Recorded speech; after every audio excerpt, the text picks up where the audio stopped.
In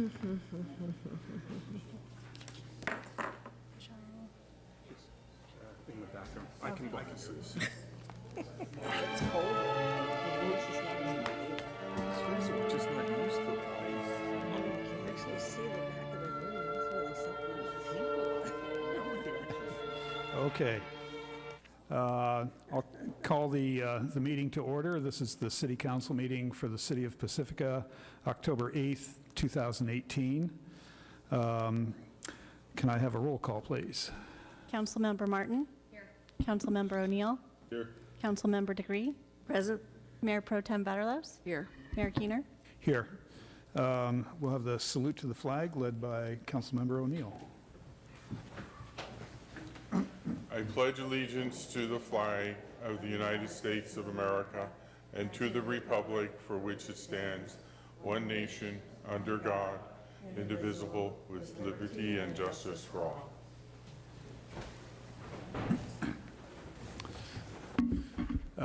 City Attorney, do we have a closed session report? No reportable action? Thank you. Okay, the first thing on the agenda is our two special presentations, and we'll start with one. It's a proclamation for the 2018 Open Space Preservation Award, and it goes to Paul Jones. And is there Is Paul here, first of all? Yeah, come on up to the dais. And any members of OSPAC? Bonnie's staff member. There. Yeah, There. there's several. There's several also. Yeah. I see 3 at least. 4. Okay. All right. Mr. Jones, so good to have you here. Yeah. And Bonnie's here too from planning. Okay. All right. This is the Pacifica Open Space and Parkland Advisory Committee Preservation Award. Whereas Paul Jones has been a resident of Pacifica for 38 years and has dedicated countless volunteer hours to protect, enhance, and maintain natural open space environments at Pedro Point Headlands and San Pedro Valley County Park. And whereas Paul Jones co-founded the San Pedro Creek Watershed Coalition and is the current president of the San Pedro Creek Watershed Coalition Board. And whereas Paul Jones served as the project manager of the fish barrier removal and bridge installation on the Weiler Ranch Trail in the San Pedro Valley County Park. And whereas Paul Jones has secured funding for the preservation of the Pedro Point Headlands through grants that were instrumental for the purchase of the Pedro Point Headlands by the Pacifica Land Trust. That's not quite right, but we'll let that pass. Whereas Paul Jones was appointed to the Golden Gate National Recreation Area Commission that was created and approved by members of the U.S. Congress to facilitate elements of the GGNRA's General Management Plan regarding Marin, San Francisco, and San Mateo County National Parks. And whereas for 12 years, Paul Jones wisely and effectively served as chairman of Pacifica's Golden Gate National Area Advisory Committee and then Pacifica's Open Space and Parklands Advisory Committee. And whereas Paul Jones' leadership in committee meetings, in trail building sessions, on work maintenance days, has contributed to the creation of wonderful recreational opportunities at Maury Point, Milagro Ridge, Sweeney Ridge, and Cattle Hill. And whereas in 2012, the Environmental Protection Agency, EPA, honored Paul Jones' work in the EPA's wetlands program with their National Award for Wetlands Protection. And whereas Paul Jones' assistance to the City of Pacifica in coordinating and designing the San Pedro Creek, Capistrano Bank, and Creek flow alignment for flood control and fish habitat in conjunction with the trail and drainage improvements to Cattle Hill was indispensable. And whereas Paul Jones' commitment of time and energy to establishing, maintaining, and preserving open space for all Pacificans has contributed to the quality of life all citizens and visitors enjoy in Pacifica. Now, therefore, let it be proclaimed at the recommendation of the Open Space, Parkland, and Advisory Committee, the City Council is proud to present Paul Jones with the 2018 Open Space Preservation Award, done this 8th day of October 2018.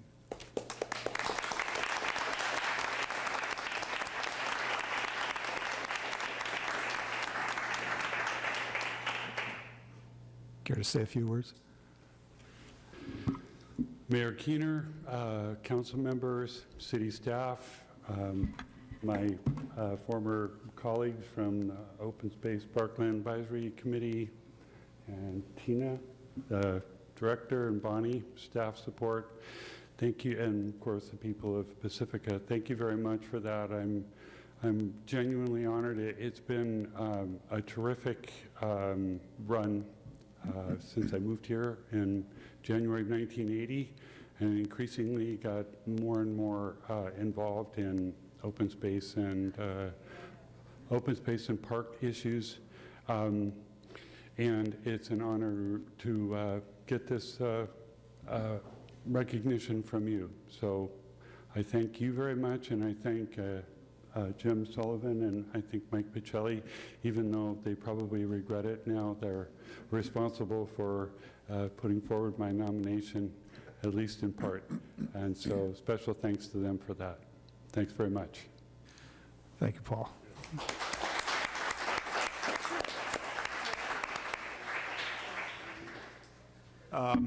Stick around for a photo. And You hear that a lot. I hear it all the time.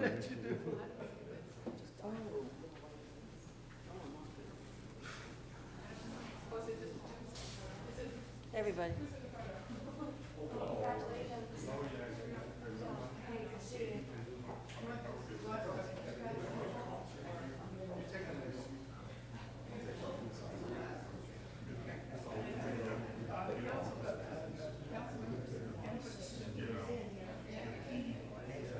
Because I'm just worried about bringing to what, you know.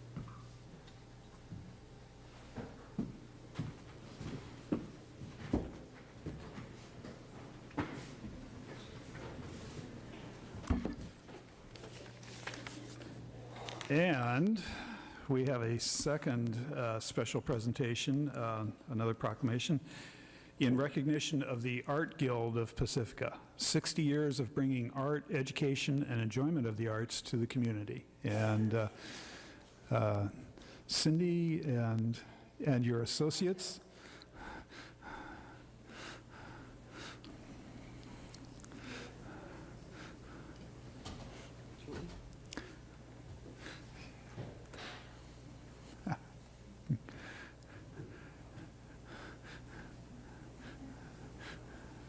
Okay. okay.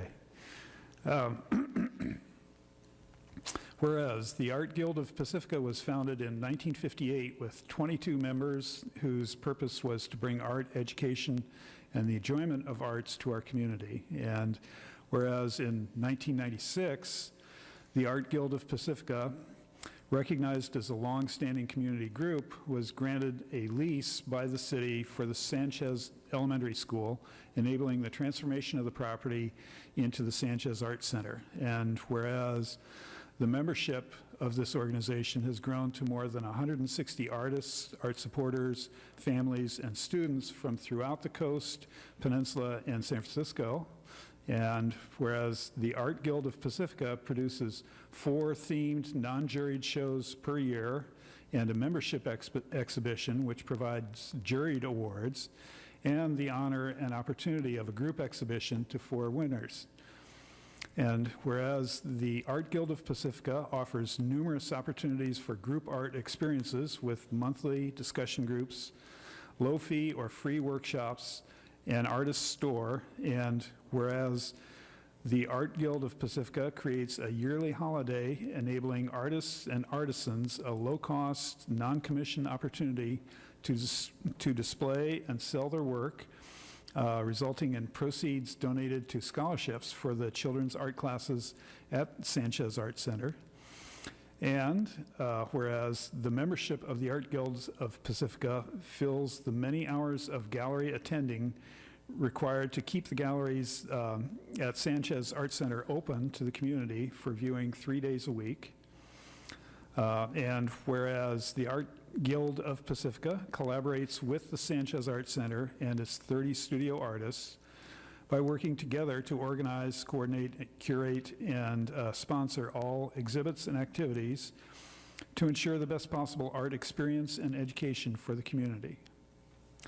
Now, therefore, I, John Keener, Mayor of the City of Pacifica, on behalf of the entire City Council, do proclaim the Art Guild of Pacifica to be an integral organization to the city of Pacifica, contributing meaningful and enriching opportunities for artists and the community by increasing the knowledge, awareness, and appreciation of artists and their work, done this 8th day of October 2018.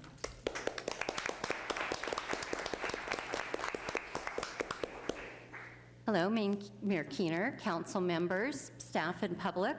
I'm Cindy Abbott, Executive Director of Sanchez Art Center, and I'm honored to be here this evening to kick off the celebration of our sister organization, the Art Guild of Pacifica, and their 60-year history of providing art, education, and enjoyment to Pacificans of all ages. And there couldn't be a better time for this acknowledgement, as October is National Arts and Humanities Month, a collective recognition of the importance of culture in America. First organized by Americans for the Art, this month-long celebration has the goal of focusing on arts at a local, state, and national level, encouraging individuals and organizations to participate in the arts, allowing governments and businesses to show their support of the arts, and raising public awareness about the role the arts and humanities play in our communities and lives. We're meeting these goals with tonight's proclamation, celebrating visual arts in the city of Pacifica and how the Art Guild of Pacifica provides opportunities for artists to enrich our souls, inspire us, and challenge us to see through a different lens. I'd like to introduce past presidents of the Art Guild of Pacifica, Jennifer Alpa, Kathy Miller, and Jerry Barish, board members Bonnie Miller and Nancy Russell, and to also recognize Sanchez Art Center board member Marianne Dresner, as well as Art Guild member Julie Lansell. So thank you very much. And Bonnie Miller would like to invite people to an event. Oh, great. Yes, we're having another party. And we wish to invite everyone to our 60th annual member show, which opens this Friday evening, 7 to 9 p.m. There's always food, music, lots of fun, lots of people, lots of great art. Many of the exhibiting artists will be there. I found out that about 80 of the Art Guild members, 88, are exhibiting this year, and that's about half of our current membership. So, Great. Thank you. Thank you. Would you stick around for a photo op? Okay, up here. Hold up the card. Yeah.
That was nice. I know. This is real estate.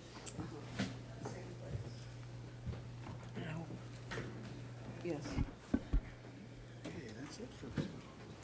but I know my way around. That's pretty good. There you go. Wait, I just wrote something. Okay. Moving on, we have the consent calendar, which is next.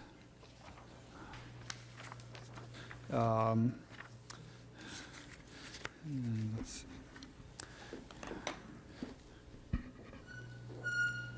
I'd like to pull item 4. Item 4, okay. Any others? You hear a squeak? Yeah. You can't say that. I can't say that. No, but you can say everything up to. Yeah. Kind of a question for the city attorney. I always grab a paper agenda in the back, and it's kind of like not right. There's nothing on here. None of the consent items are on this agenda. Oh, really? They're on they're on the public agenda. Oh, earlier? Never has, and none of the items are on, the consent items are on this agenda. Yeah, they should be on page 2, and you don't have page 2. Yeah, page 2 It is, skips all the way to, Was that earlier, when you came in the door? yeah. so I just, We can fix that, but in terms of the legally required notice, we have done that. okay. I just wanted to be sure, that's all. Yes. Do you have access to the, Yeah, I got my Okay. this. I just Yeah. need to go by the paper. You can look at right, okay, missing 3 and 5. The other we have the whole agenda. okay. Do, I know some people will pull off the yeah, We just yeah, yeah. Do I have a motion for approving items 1 through 3 and 5 through 7? I move we approve 1 through 3 and 5 through 7. Second. Second, okay. Please vote.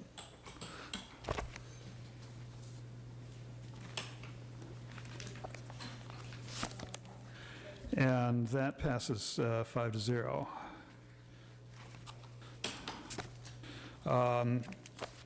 And item 4,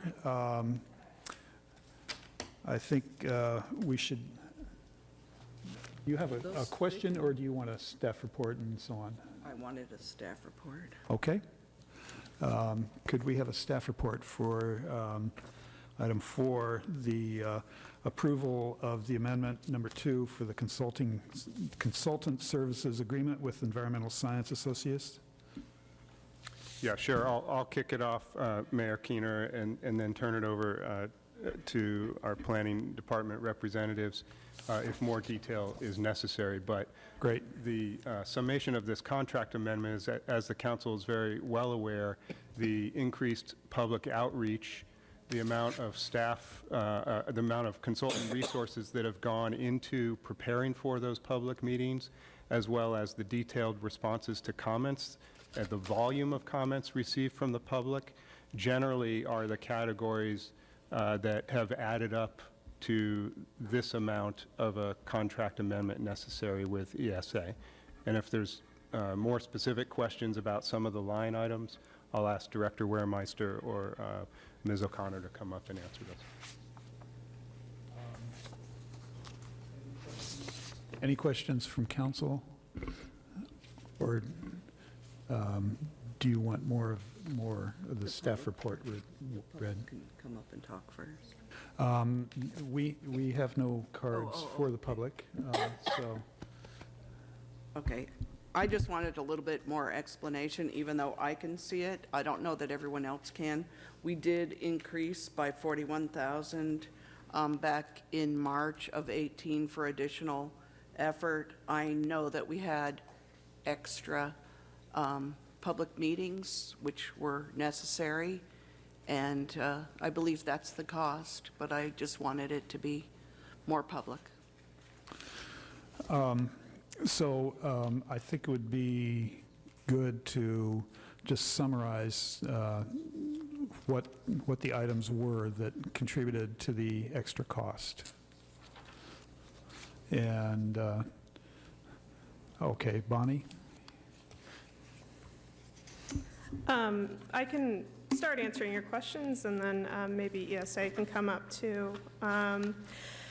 So we received a proposal for some of the overages, some of the increased efforts that ESA noted that caused these overages was some of the data collection efforts that were necessary for the vulnerability assessment phase of the project were increased. The number of document drafts produced for each deliverable was increased. Additional efforts by ESA to address public comments and to clarify information for the public was more than anticipated. Increased level of coordination, preparation calls, and presentation revisions for the public meetings. Expanded engagement, delayed just the overall project progress, which led to more effort. Adaptation alternative refinements beyond what was scoped resulted in a greater effort of level of effort. The adaptation plan, including managed retreat in the adaptation plan in response to the Coastal Commission's direction, was again added. The added public workshop for the final draft adaptation plan is included in this cost. And then also included in this cost, but has not yet happened, is additional support from Charles Lester at upcoming public hearings. Thank you. If I could just add a couple additional points. One is that as those that have attended the meetings have observed, it's a complex topic with many representatives from the city, but also from the consultant as well as the supporting consultant teams. And so those numbers add up. When you hold an additional 3-hour public meeting, those numbers add up pretty quickly. Additionally, staff has done a great job of managing these costs and negotiating with ESA to keep them lower. ESA's costs were actually higher, and we negotiated it down, so I wanted to make that point as well. Thank you. Any other questions or comments from council? Are we ready for a motion to approve this item? Make a motion to approve. Okay. Second? All righty. Let's please vote. And that passes 5-0.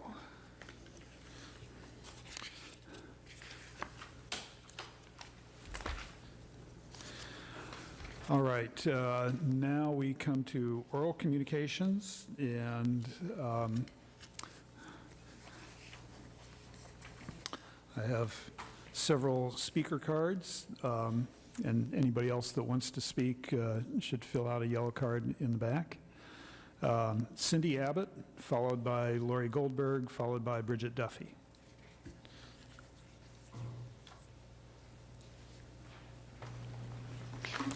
Hello again. I thought I'd break up the arts opportunities available to you in the next several weeks. In addition to the opening on Friday of the Art Guild's 60th member show, on Friday, October 19th, we're having a screening of Plastic Man. And this is a documentary film about our artistic director, Jerry Barish. He's served voluntarily at Sanchez Art Center since 2004, bringing to Pacifica a wealth of outstanding art exhibitions by well-known and emerging California artists. And we're really excited to be showing this film that's been playing internationally on the documentary film circuit for the last couple of years. It's directed by William Farley and produced by Janice Plotkin, and explores how an artist develops, how the art world helps and hinders, and how inspiration takes us on an unexpected journey. Tickets for the screening are only $15 and are available at Sanchez Art Center or online, and all of the proceeds benefit Sanchez Art Center and our mission of creating community through art. That's one special event, and then our others is upcoming is Sanchez Art Center Open Studios. We'll be having 27 artists showing you everything from painting and caustic to jewelry making, printmaking, mixed media, 27 artists will be opening their studios on Saturday, November 3rd. That's from 11 until 5 at the Art Center. We'll also be having some local food vendors, coffee and food vendors from all local artisans there as well. And we're going to kick off Open Studios the night before on Saturday, November 2nd with a party. Always fun to do, and that will be from 6 until 9. So we look forward to seeing everybody both for the screening of Plastic Man on October 19th at Sanchez Arts Center. The film will be screened in the Mildred Owen Concert Hall, and then again in early November at Open Studios. Thank you. Okay, thank you, Cindy. Lori Goldberg, followed by Bridget Duffy. I just want to say real quickly, I'm so happy to have the Open Space Award, because that's one thing I love about Pacifica. And I keep thinking, like, if Sam Carr, San Mateo County Association of Realtors, and other realtor people had gotten a hold of a lot of our open space, we would have no open space at all. So every day I walk in Pacifica, I'm grateful for that. And also the Art Guild, because I do like seeing the art. I saw this on my Facebook page. It's by Booker T. Washington. I'm going to change the last words a little bit. A lie doesn't become truth. Wrong doesn't become right. And evil doesn't become good just because it's accepted. And I'm going to say by Sam Carr, because Sam Carr has been, they're trying to put people that are paid by them onto our city council. We already have a couple people that are. And I've walked around talking to people. In Pacifica, there's young people in their 20s or whatever, they're working. They go, we would love to live in Pacifica, but we can't afford it. I look around, I see a lot of people, mobile homes or whatever parked on streets, because people have been forced out of their homes, out of places that they want to live in, because of Sam Carr, because of greed, and it's really, really sad. So I'm hoping Pacificans, we're going to be voting for city council members, and I hope you look to see who has been taking Sam Carr money and other real estate interest money, and vote for people who do not have that and are not getting that money behind them, because those are the people that can represent all of Pacificans, not just special interest. And we need more people that care about everyone, not just greed, not just how much money can I make from my renters. And this is funny because I heard like, oh, well, everyone should buy a house. But what would happen to Sam Carr and people like that if they didn't have renters to keep under their thumb and make money from? So Pacificans, please be aware, please vote wisely in November for who becomes on our city council, because we want to keep Pacifica a place for everyone to live. And we want to hope that our kids and grandkids and great-grandkids can afford to live here, because a lot of people cannot, and a lot of people have had to move. So thank you. I'm glad I can get up and say what I feel. Thank you, Lori. Bridget Duffy. And this is the last speaker card I have for oral communications. Good evening. I'm here on my same mission that I've always been, coming in here. About this time 3 years ago, a very good friend of mine was evicted. He ran a business out of his home, and for 3 years he has managed to keep his business. And, but he's losing his shine. People do lose their shine. And he's not achieving all that he can achieve. It's one person that I know that has been a casualty of the rent eviction siege that the working class people of Pacifica have been under for a very long time now. You are a law-making body. I'm in debates now because I'm running for city council, because that's how I'm trying to get heard now. But the truth is the library issue was voted on, and the people voted it down. But you, as a city, are nonetheless still pursuing a library.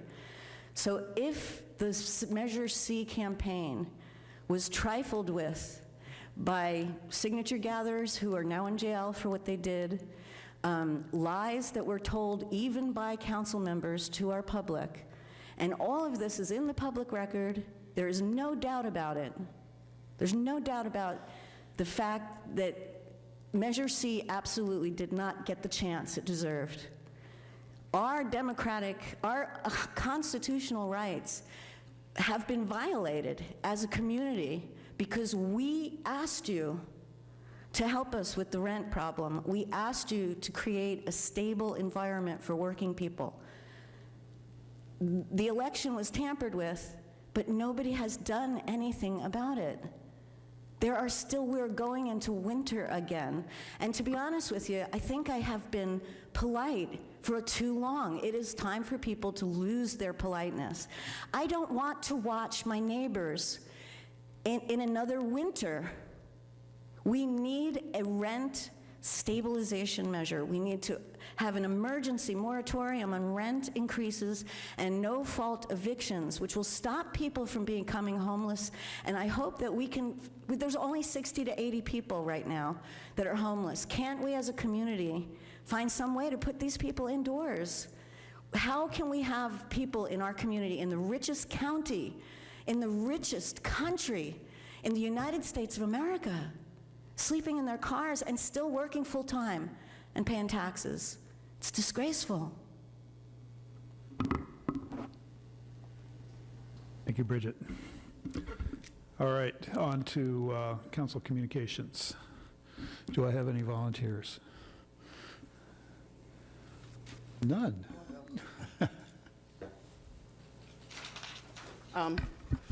I would like everybody to get ready for the Rockaway tree lighting. It's our biggest, obviously, Rockaway event. We have Santa, we have ponies and snow and crafts and a lot of food trucks, and it's on Sunday, December 2nd.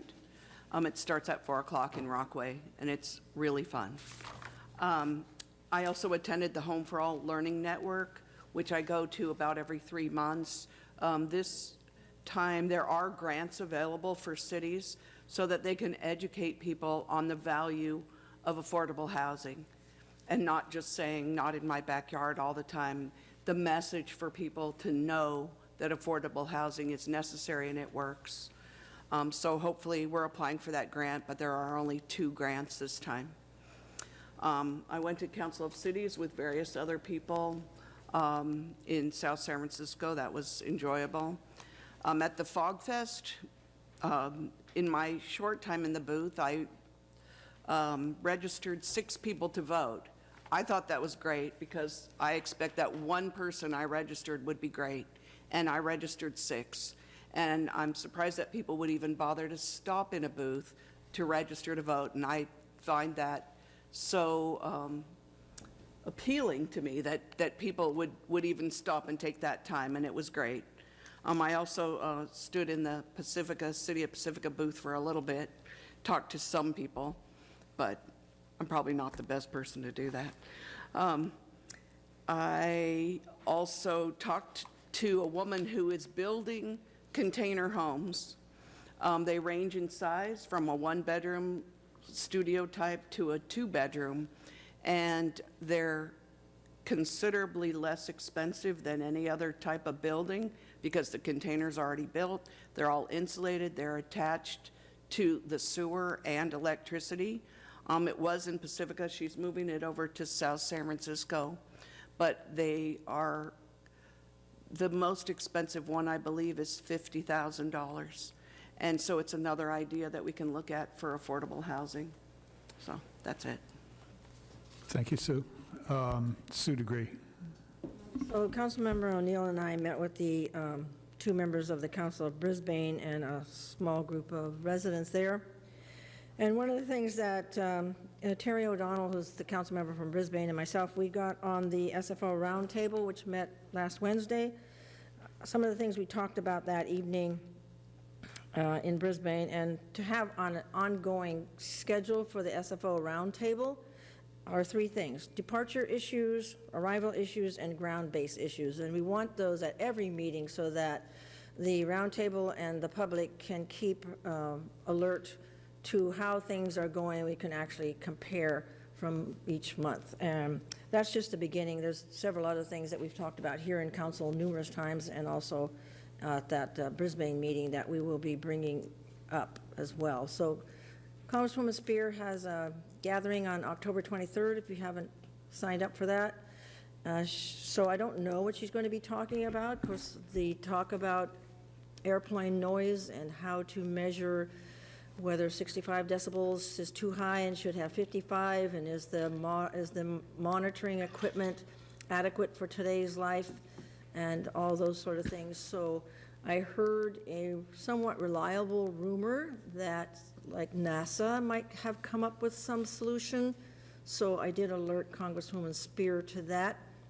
And I don't know if that's going to have anything to do with the October 23rd.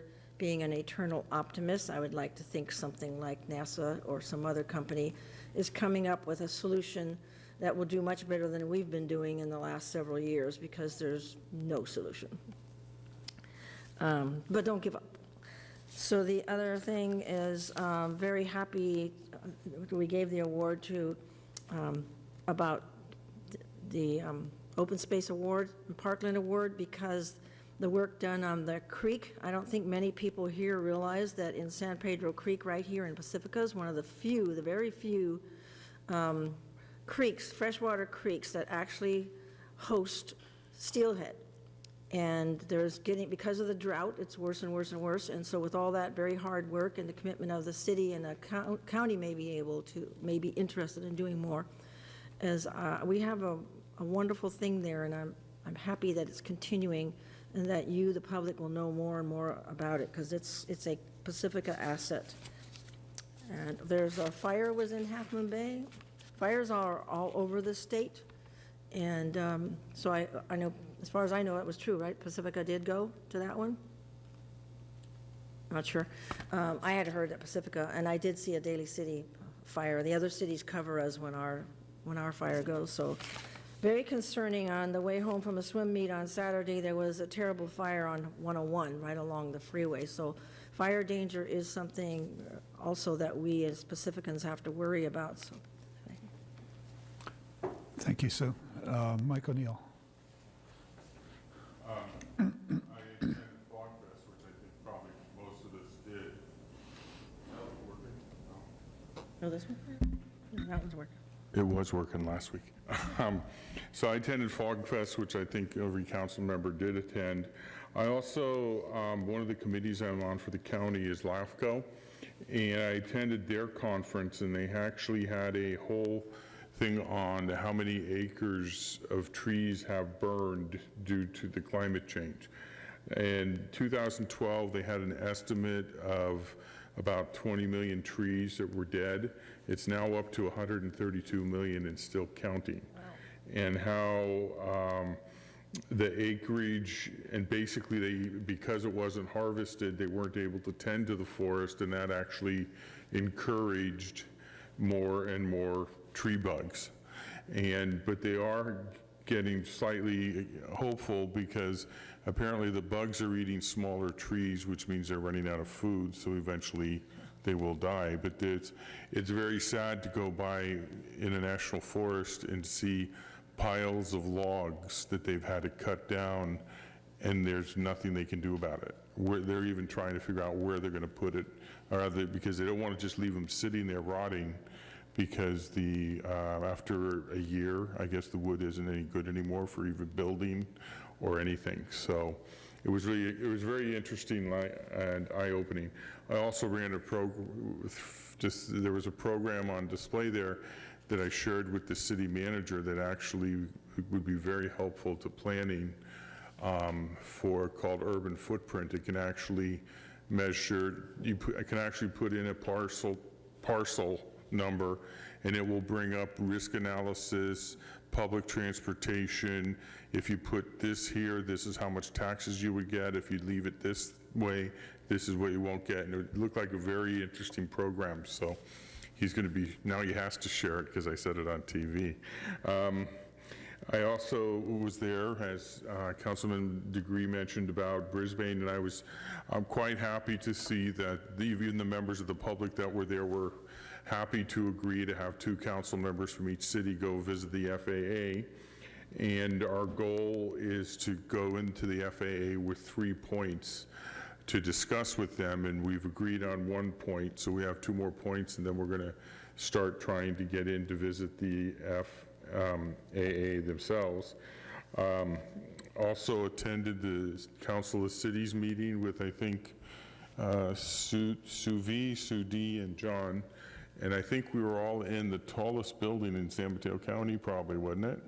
It's an unfinished building in South San Francisco, and the view there, it was about 6 o'clock at night, and the view was actually quite spectacular.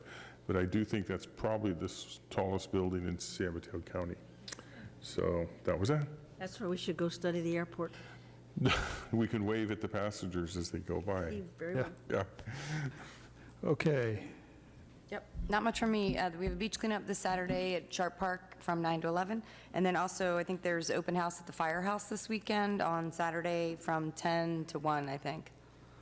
So I can't wait to bring my daughter to shoot that fire hose.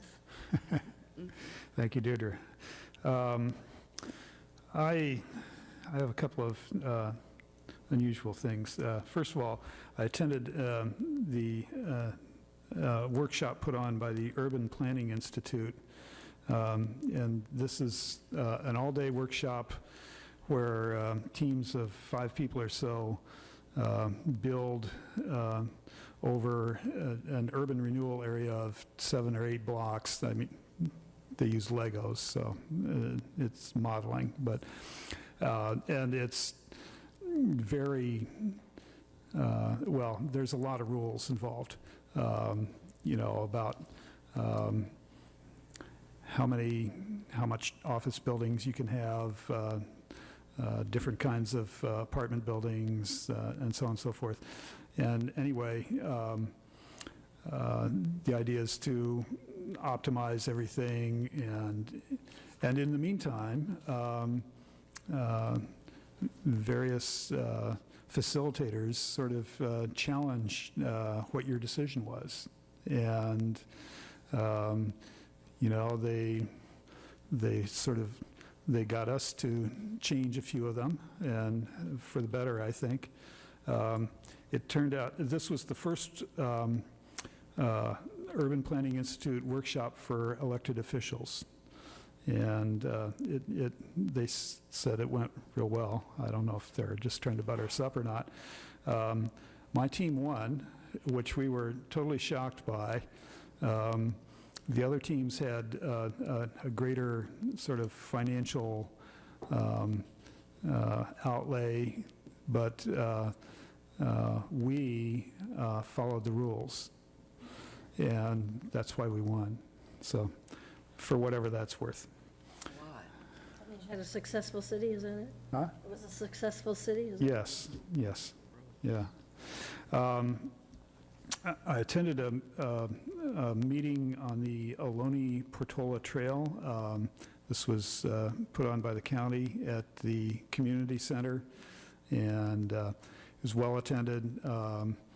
Just the history of it, and you know, the prospects. And finally, I didn't attend Fog Fest. At the time the parade was going on, Peninsula Clean Energy had their board meeting and annual retreat, and felt I had to go to that, and I was pretty much right by the sorts of things that were discussed.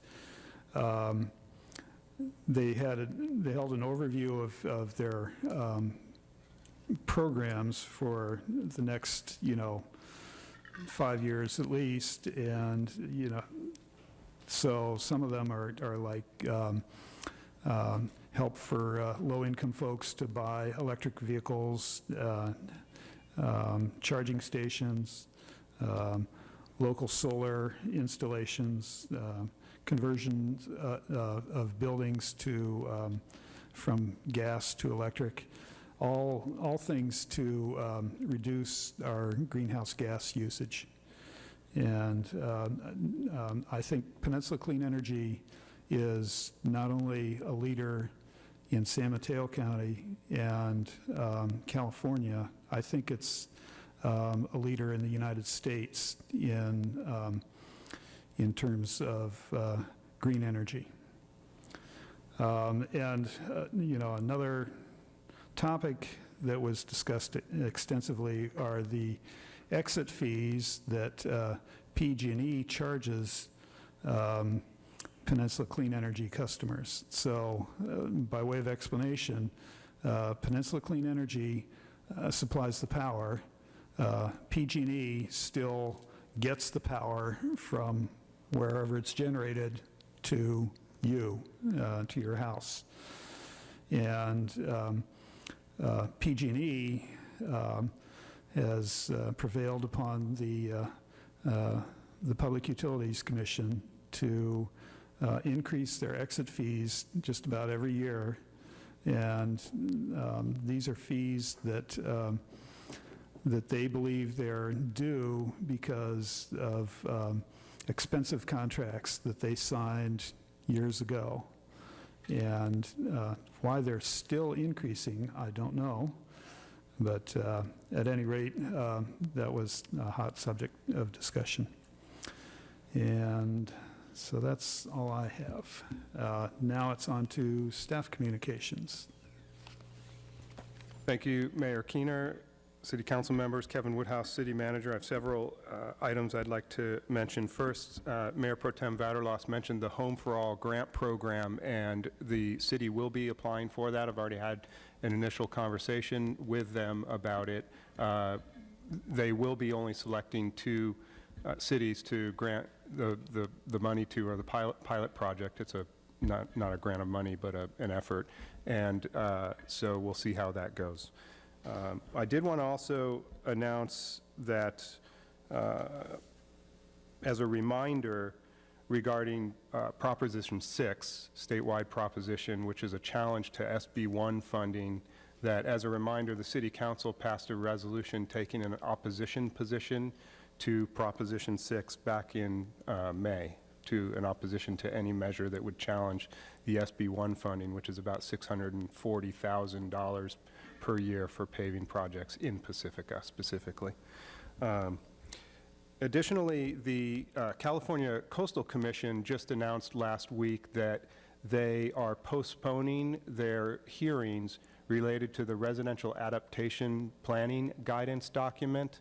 And so I wanted to mention that. They're regrouping to figure out how to outreach more to coastal cities before taking that issue up. I spoke with the regional manager today. They don't have a plan yet or a timeline, but they are regrouping. As was previously mentioned, Mayor Keener and Councilmember O'Neill and I went and met with the Coastal Commission and Executive Director Jack Ainsworth, and one of the points we made is that more outreach was necessary regarding those guidance documents, and specifically encouraging the Coastal Commission staff to outreach in Pacifica. So we'll see what happens, but they did postpone their October and November hearings. Sticking with the topic of sea level rise, the Sea Level Rise Ad Hoc Council Committee that was created regarding administrative matters for our study that is underway has completed its work. As the project moves into preparation of the staff reports for the Planning Commission and City Council, that ad hoc committee is no longer necessary at this point. So it has completed its work. And those are all my announcements. And we have a question from Sue Vaterlos. Since they're not putting through the residential adaptation guidelines now, how does that affect our submittal of the LCP with sea level rise to the Coastal Commission? Well, I think those are 2 separate issues, and our submittal of our LCP amendments is not until sometime next year, so we don't know if the RAPGs will be approved by that time or not, or considered by that time or not. Additionally, those are guidelines, not actual commission policy, but I think we don't know precisely what's going to happen, from the Coastal Commission regarding the RAPGs, so we'll keep the council updated as we learn more. Thank you. Sue DeGree. So a question regarding Proposition 6. So what are the correct words to say that by opposing Proposition 106, or 6, what is it, 6, that we're increasing or maintaining our opportunity for pothole money? So I have talked at length with the city manager about our opposition to Prop 6, and by law, we are allowed to adopt a resolution opposing, and then simply providing informational material. So I would recommend that the council not make any comments about the proposition on the dais, and the city manager will be continuing to put out informational material as opposed to advocacy. So that obviously is going to be pretty quick. Well, Because there's, aren't the voting ballots out? well, but the city cannot take any sort of advocacy position. So to the extent that there is information that isn't already out there, the city manager will be considering whether or So not to put was that. my question for clarity advocacy? Yes. Oh, I thought I was clarifying, okay. Deirdre Martin. I just wanted to make one comment to thank everyone that was served on the ad hoc committee for the local coastal plan. I know it was a lot of hard work and time and energy, so thank you for that. Ditto. Okay. Next, item number 8 has been put off until 2 weeks from now. And do we need to do anything further with respect to item 8, or? Yes. The council needs to make a motion after explanation by the city manager. Okay. Go ahead. So we're there, we're on to item 8? We're on to item 8. Thank you. So regarding item 8, the appeal, staff recommends, based on request from the appellant who could not attend tonight, to continue the item to a date certain of October 22nd, regular city council meeting. Okay, do I have a motion? So moved. Second. I have a question. Okay, question from Deirdre Martin. So until then, this does not stand, is that correct? The verbiage that was approved by planning does not apply until Well, then? Our position is that the language in the text amendment is simply for clarification, that was how the ordinance was intended to be interpreted, and that's how staff has been interpreting it. Okay. We are just simply bringing this text amendment back to the council in an abundance of caution to make sure that there's no question about how this ordinance should be interpreted. Okay, I just want to make sure that wasn't some sort of delaying tactic. Thank you. Okay, please vote on the motion to continue.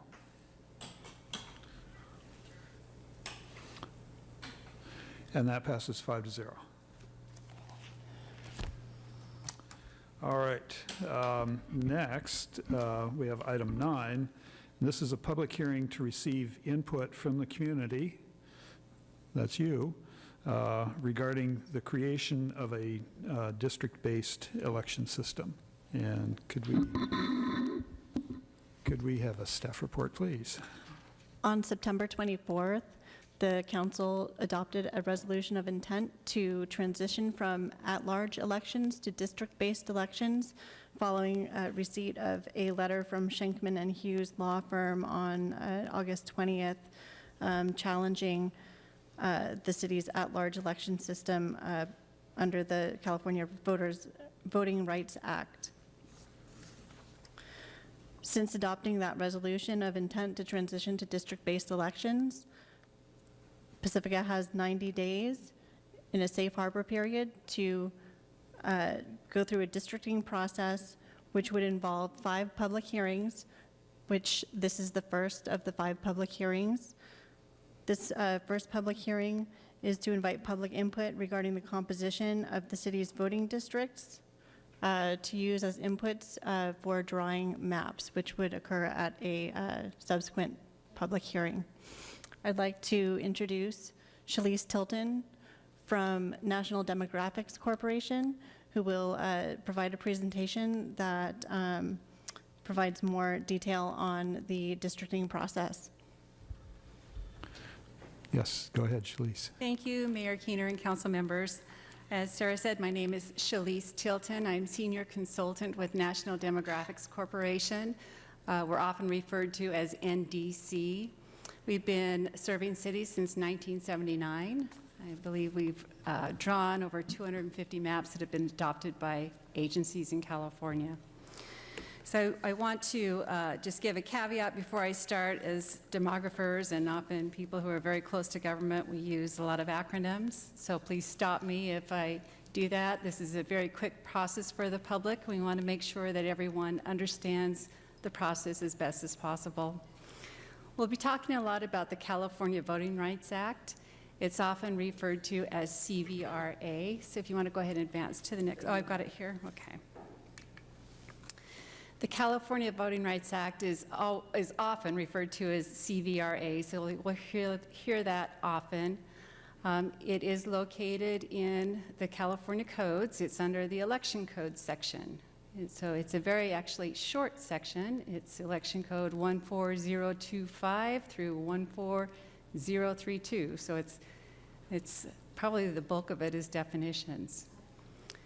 It was passed in 2002, and it was based upon federal law. But what the California Voting Rights Act did is it took the federal law that basically had 4 different tests before you could challenge a multi-member district voting system, and it reduced it simply to 1. The Supreme Court had established 4 tests through the Thornburg versus Gingles was a case in North Carolina in 1986. So most states are only subject to the federal law, and we're different in California. Now we have the California Voting Rights Act, which actually lowers the bar for someone who wants to challenge an at-large election system.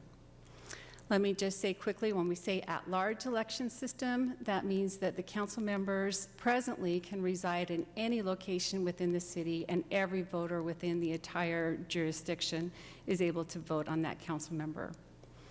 What the CVRA was written expressly to do was to encourage cities to convert to by-district elections.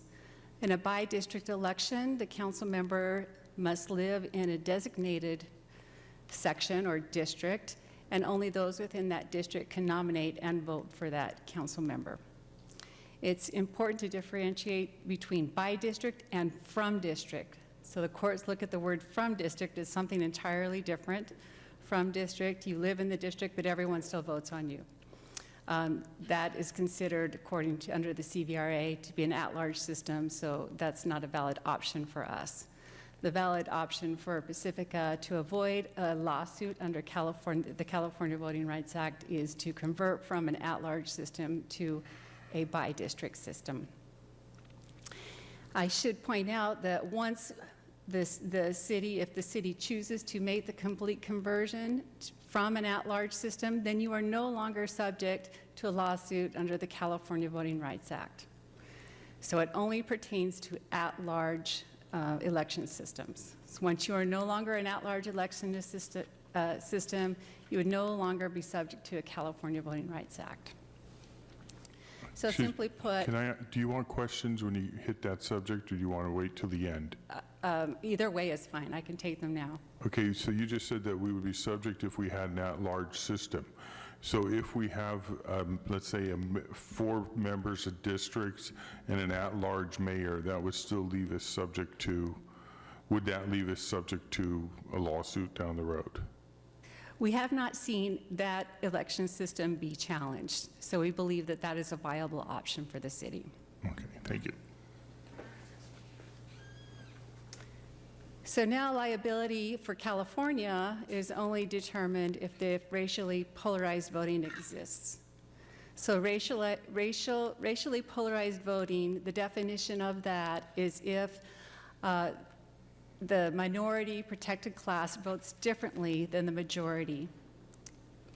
And so if that exists, To whatever extent, that's to be defined by the courts, yet to be defined by the courts, but if it exists, then the city could potentially be faced with a lawsuit. The city is not facing a lawsuit presently, but has been served a letter under the new law. The law was revised in 2016, basically to protect the city from large amount of lawsuit and settlement fees. So under the new law, the process is a potential plaintiff must serve a demand letter asking the city to convert to an at-large system before it files a lawsuit.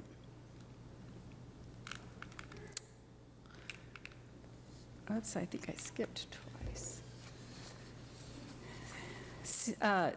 Since the CVRA went into effect, there have been over 300 agencies that have completed the process. Actually, that's a moving target because we're getting notified from agencies all over the place that they're getting the suits and they're all in the process of converting. Nobody has prevailed in challenging one of these lawsuits. And before the law was put into place to cap the amount that the cities would be responsible for, we were seeing jurisdictions pay in the millions of dollars to settle the cases. On the right here, we're showing a list of key settlements. Palmdale is, of course, the highest at 4.7. They lost and ended up forced to districts and forced to adopt a map that was not of the city's choosing. And in fact, it placed all incumbents in one district and threw out the results of the election and ordered a new election. So it was very costly for the city. These other cases, Modesto actually challenged the constitutionality of the act and did not prevail. The other listings are those who didn't actually go to trial but ended up settling and having to pay these enormous fees. So in 2016, the state legislature recognized that all this tax money was taxpayers' dollars, was being spent on this litigation. So they put in place a process to cap those legal fees at $30,000, provided that the agency converts to an at-large district system in a certain amount of time. Unfortunately, it's a very tight schedule. It's a very short amount of time. So the City Council on September 24th adopted a resolution of intent to convert. That met one of the 45-day time frame between the time that the letter was received and adopting the resolution. We are now within the 90-day time frame, which makes for a very tight schedule because we must have 5 public hearings. The first 2 public hearings, the City Council is not allowed to look at or discuss maps. The purpose of the 2 public hearings, and tonight is the first of the 2, is to receive input from the public and the City Council on the composition of the districts. So now that we're in the process, we want to make sure that we have maps that reflect your needs. It's difficult for me as a demographer looking at paper and figures to really know your city. I would imagine all of you have probably walked every single street in this city and likely knocked on a lot of those doors. So you know your city better than anyone else. We're going to be focusing tonight. You're going to be hearing a lot of the term communities of interest. This is what we're wanting to hear. Which communities should be kept together, which makes sense, which dividing lines make sense for your districts. So in your agenda packet and also on this slide gives a snapshot of the process that we'll be completing in the short 90 days, and it will be a nice Christmas present for all of us to have it done.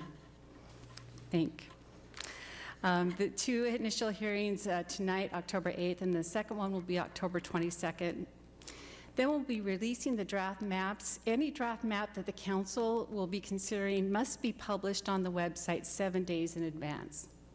So we'll have some tight timelines for the public to get in their proposed maps as well. And then we'll have 2 hearings on the proposed maps themselves. That's where we will actually see the maps that have been submitted by the public. And NDC will be preparing some maps, typically about 2 to 3 maps. We see what's been submitted and then round out the options so the council has a good selection to choose from. During those hearings, you can make modifications and ultimately, we'll have a map adopted in December. So I mentioned that once we go from an at-large system to a by-district system, we're no longer subject to a California Voting Rights Act lawsuit. However, we do need to be mindful of the federal laws that exist. The main rule that we must comply with is that each district must have equal population. So we're talking total number of human beings, whether they are citizens, non-citizens, babies, all ages, total human beings. So every district must have an equal number. There can be a deviation of no greater than 10% between the lowest populated district and the highest populated district. We also must comply with the Federal Voting Rights Act. That largely has to do with what they term as packing or cracking. So if you have protected class groups, it's important that you don't divide them up or crack them so that it dilutes the voting strength of the protected class, or you cannot pack them all into one district so they would have actually no voice in any other district, but are entirely packed into one. We don't have such high concentration levels of protected class groups that that's really going to be a factor. So are we going off previous census data? Is that what we're using? Yes, so the federal law requires that we use 2010 census data, which is extremely frustrating because we know your cities have evolved and changed, but we must use the census data. We also must abide with the census blocks. So sometimes when you're drawing if you start getting into the interactive or the online map drawing tool, you notice you'll draw a line a certain way, but when the map adjusts itself, it'll adjust it to the boundaries of a census block. Usually they follow street blocks. I don't know that you have very many perfect street blocks as some cities do. So some of the census blocks will look a little funny, but we must abide by the census blocks as well. And then no racial gerrymandering. So what that means is you cannot draw a map. I always refer to the case in North Carolina. It's 160 miles along a freeway access road. And it would just pop out and pick up a population here and a population here and a population here to boost up the African American numbers is what they were doing. So it looked almost like a berry vine. And so it's always a red flag if you have a very unusually shaped district and there's no explanation other than racially based, then that's where we need to take a second look at a district. Tonight we're going to be asking you about the districting principles that you want to adopt. On the right-hand side are traditional principles. They're not necessarily the law, but they are definitely typically adopted by agencies. I mentioned the communities of interest. That's whatever you define as your neighborhood or whatever people believe their neighborhood, or if they coalesce around certain issues like maybe oceanfront or along creeks or that type of thing.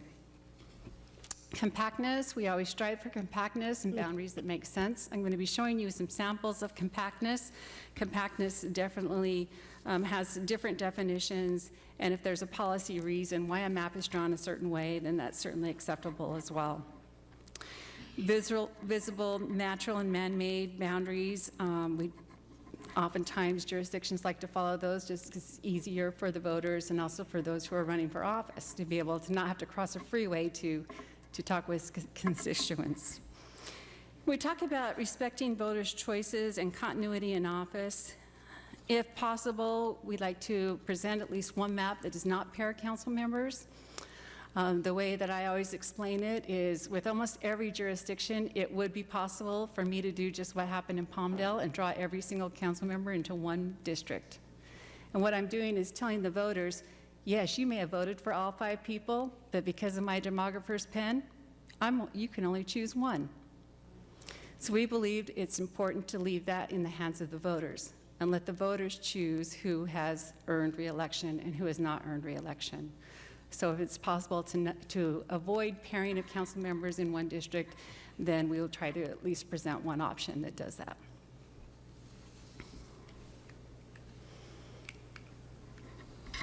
This is a snapshot of the demographics, and yes, it is from 2010. Some of this information is a little bit more current because we also use the American Community Survey.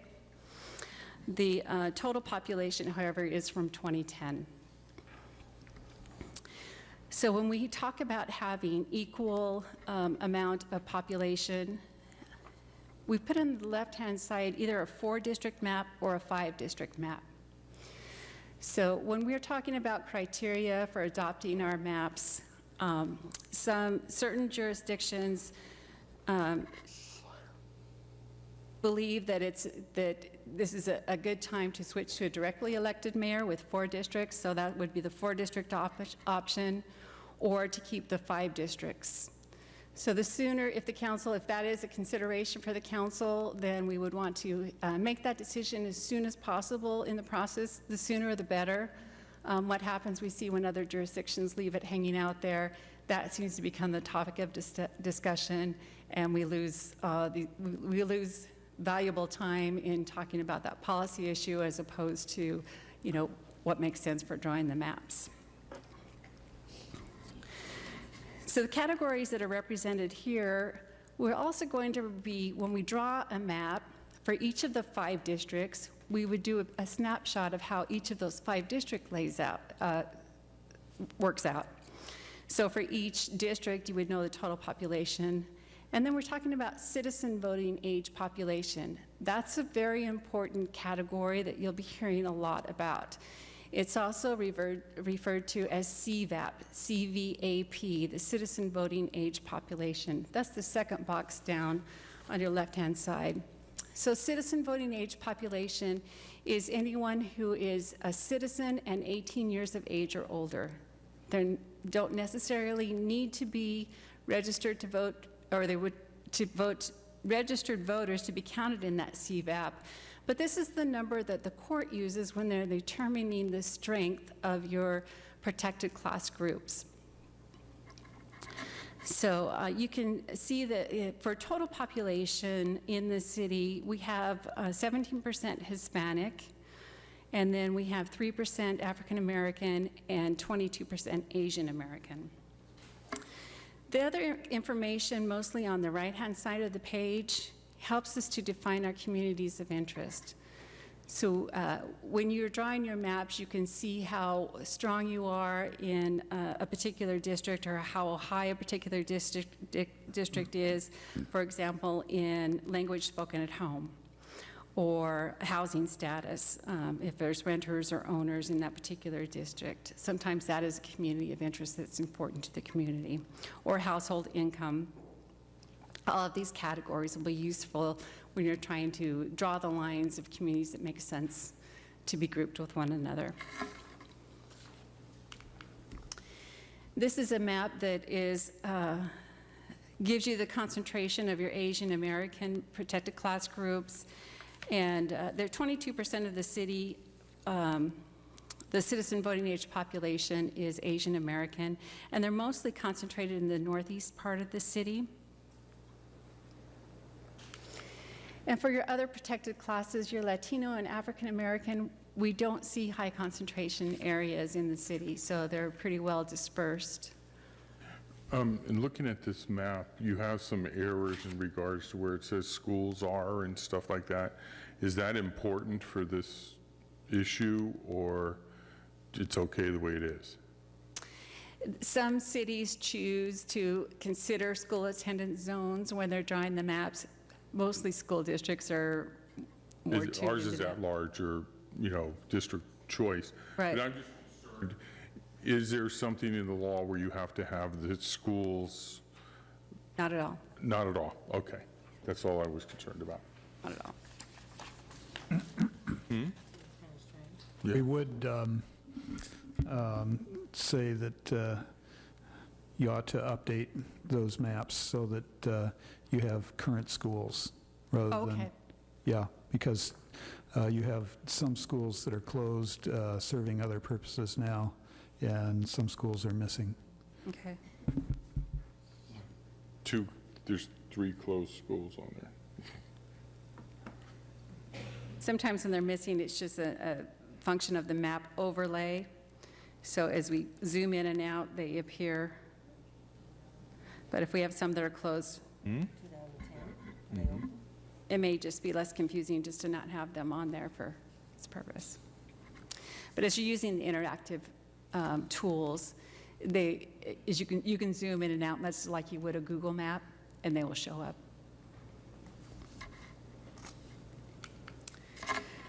So when we get into the public hearing portion, we'll be asking, what is your community of interest?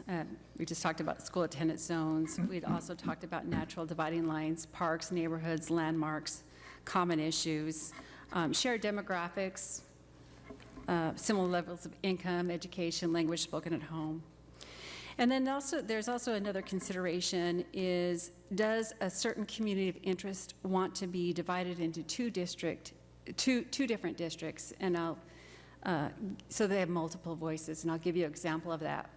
I live in a Del Webb retirement community, and we are large enough that half of us could be in one district, say the northern end in one district, and the southern end in a different district. That way, when we have our Del Webb community meetings, we have 2 council members showing up. So we have 2 people to talk to, and 2 people who have a stake in our entire community as a whole. I live in the northern end. I'd only be able to vote for 1 council member, but I would definitely be able to voice my opinion to that second council member who's representing the southern end of our Del Webb community, and we would feel like we'd have 2 vested interests representing us. So that's something to consider. Sometimes that's a desired view, sometimes it's not. Sometimes we see that with the downtown districts.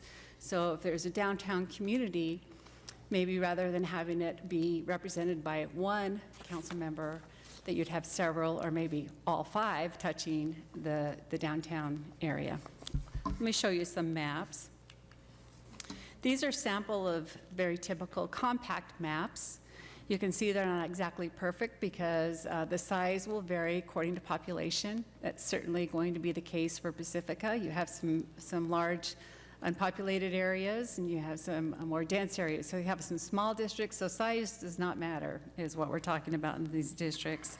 Also, you'll see some, even though these are compact maps, they don't look exactly straight, and the lines aren't exactly perfect for 2 reasons. One, we have to be population balanced, and second, as I mentioned, we have to follow the census blocks. So these are typical representations of typical compact maps. These next maps were more driven by policy as opposed to compactness. In Pasadena, Colorado Boulevard runs basically through the center of the city. That's where the Rose Parade runs across. It's also was at one time a suffering downtown area. And so they all, at the time that when they drew the districts, they wanted each council member to have a stake on Colorado Boulevard. And if you go down to Colorado Boulevard, you see that was a success. It's completely rejuvenated and is a very popular place to go. It's one of those places nobody goes there because it's too crowded. And then South Pasadena wanted to have more vertical districts because they wanted each council member to have a slice of the entire pie. So they wanted to experience the higher economic end and the lower economic end and the commercial. So they each have a bit of each of the layers. So South Pasadena drew the vertical maps. Central Unified School District out in the Fresno area, they wanted each trustee to have rural areas and downtown areas. So you see kind of a fan shape configuration with their maps. So that each are, so as long as it can be explained why they're drawn that way, then it's perfectly acceptable to have a map that is more policy driven as far as its districts. So the city is taking, oh, I'm sorry. Okay, so let's say for an easy one, we all decide that each of us is supposed to have a piece of Highway 1 in our district, okay? Mm-hmm.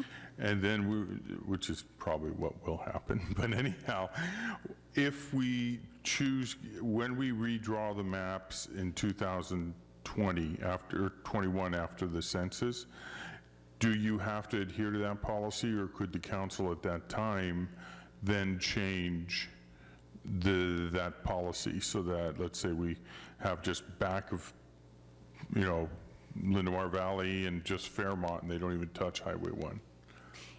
It would be the new council's decision. So we can't, that policy can be changed or whatever. Okay. We typically don't see a whole big lot of change, but you could certainly start all over with a clean slate if you like.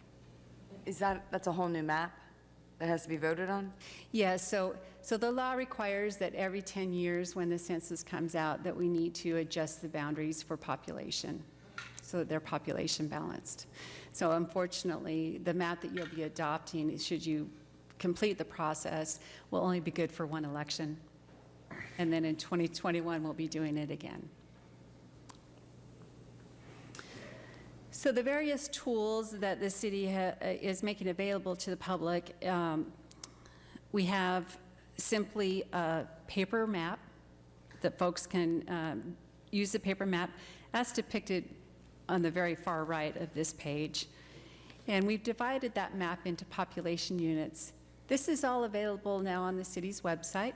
So the city's website, you can link through the city's normal website, or you can go into drawpacifica.org, and it'll take you directly to this website where this paper map and all the other tools I'll be talking about are available and explained.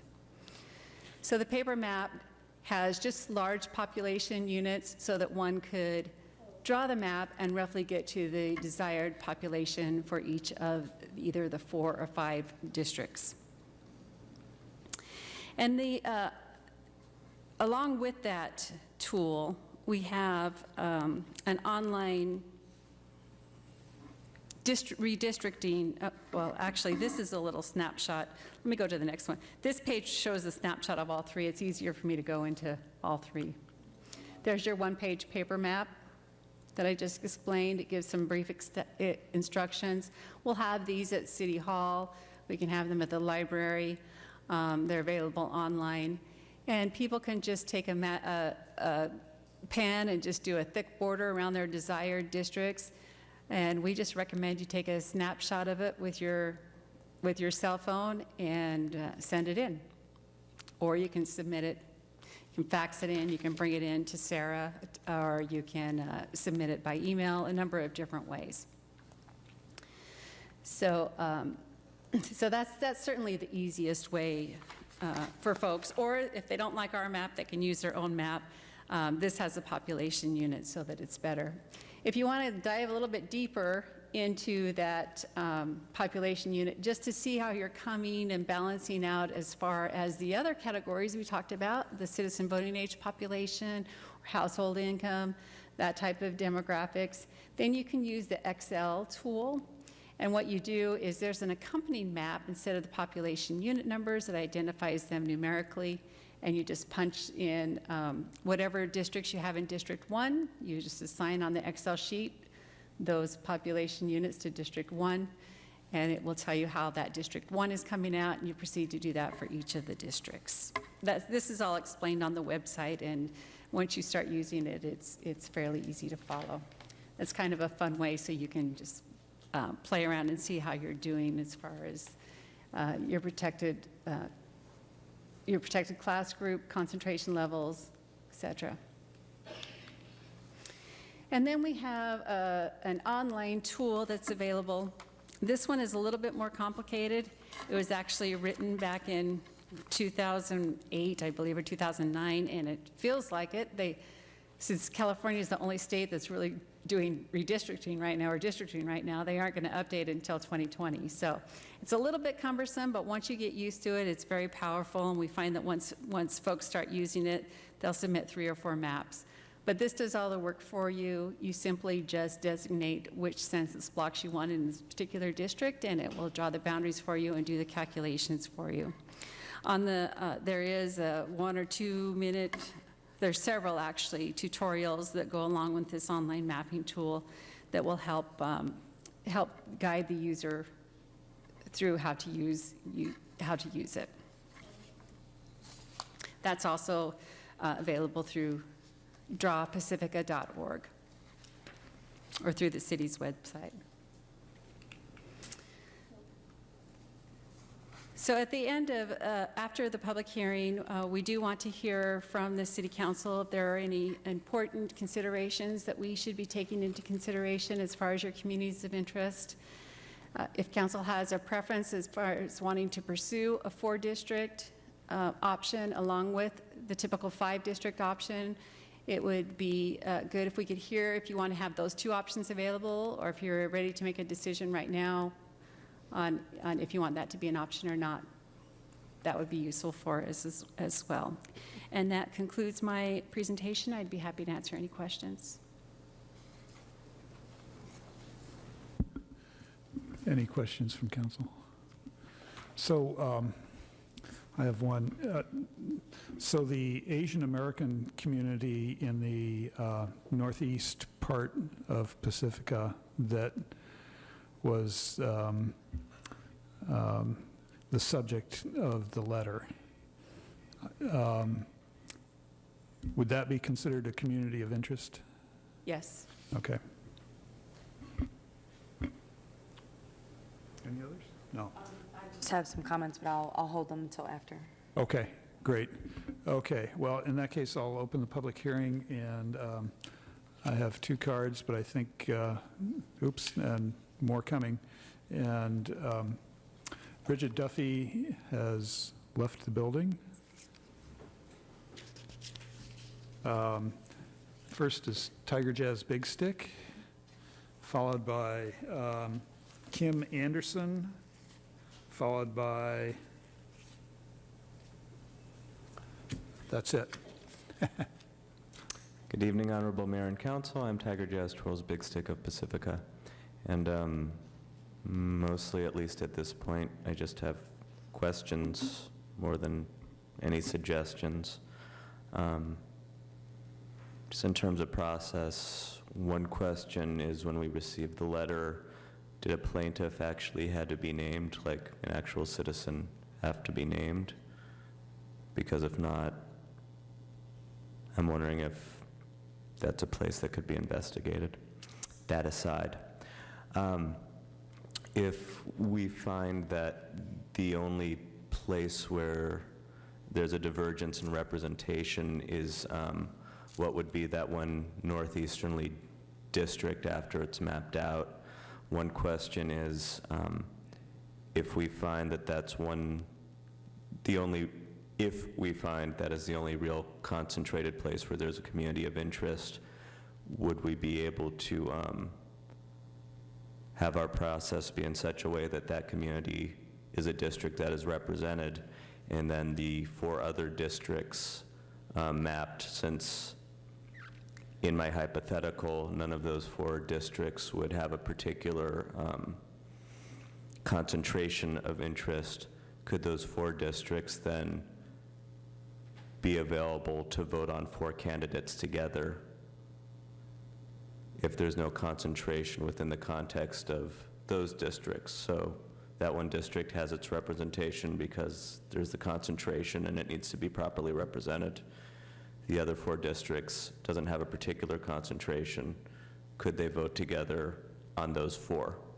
A hypothetical. The other hypothetical that I've heard brought up several times by other people, and so I'm just voicing it now because it's a question that makes sense to me, is if a particular district winds up not having anybody who wants to run, what happens in that instance? District, nobody's running in that district, 4 people over here, we need a 5th person, what then? After that, I personally think I prefer the idea of having 5 council people over 4 and maintaining the rotation of mayor by vote of council, as it tends to be. It seems to facilitate a better diversity of representation that way in our community. Thank you. Thank you, Tiger. And your questions will be asked. Kim Anderson. Hi, my name's Kim. I have a couple questions for I didn't get your name. She and we can't interact directly with you. Oh. So you just have to ask your Oh, I questions. have to ask a question. Okay. I will ask for you. I'll ask you to ask her. Yeah. So as I understand it, all this information is going to be based on a 2010 information, which is not even remotely what it's like right now in 2018, and it's not even going to be good after 2020. So one of my questions is, how much does this cost to have this done, and it only lasts for a year and a half at best, and it's based on faulty information? I'm not even sure what we get out of this. So that's one of my questions. Keep going.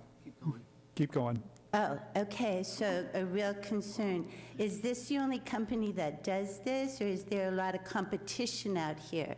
So if they're promising us that they can get either a 4-district or a 5-district map in X amount of time for X amount of money, do we also have other companies that we could say we want this done and we could have competition there? One of my questions absolutely would be that I find this to be crazy to be asking small communities to do at this time with our budgets. And there's so much a better use of your time and our resources. So, you know, just coming from the place of all the issues that affect this community right now, I'm not sure I understand the reason, the cost, the purpose of a report based on 2010 information. So now, do I sit down and you guys answer? Thank you, Kim. Okay. I have no other speaker cards for this item, so I'll close the public hearing and ask a few questions. And so, first of all, does the plaintiff, I guess, have to come up with an actual citizen for this process, or does that only have to occur if we contest it? The plaintiff does not be named, the plaintiff's name does not need to be disclosed at this time. Okay. So if the plaintiff's attorney has a plaintiff, he's not required to disclose it at this time. Certainly, as it goes through the process, through a lawsuit, then that would come out. Yeah, okay. The Northeast District that has the Asian American population, would we be able to make it a district and then have the other 4 districts be at large? You could do that, but it would not preclude a future CVRA lawsuit. Right. So the California Voting Rights Act defines at-large as being any combination. So if you have 1 by district and 4 in one other district, that would still be a multi-member district, and it would be considered at-large. So you would not be immune from a CVRA lawsuit. Okay. And suppose that you draw a map, you hold an election, and nobody runs in one of the districts. What happens?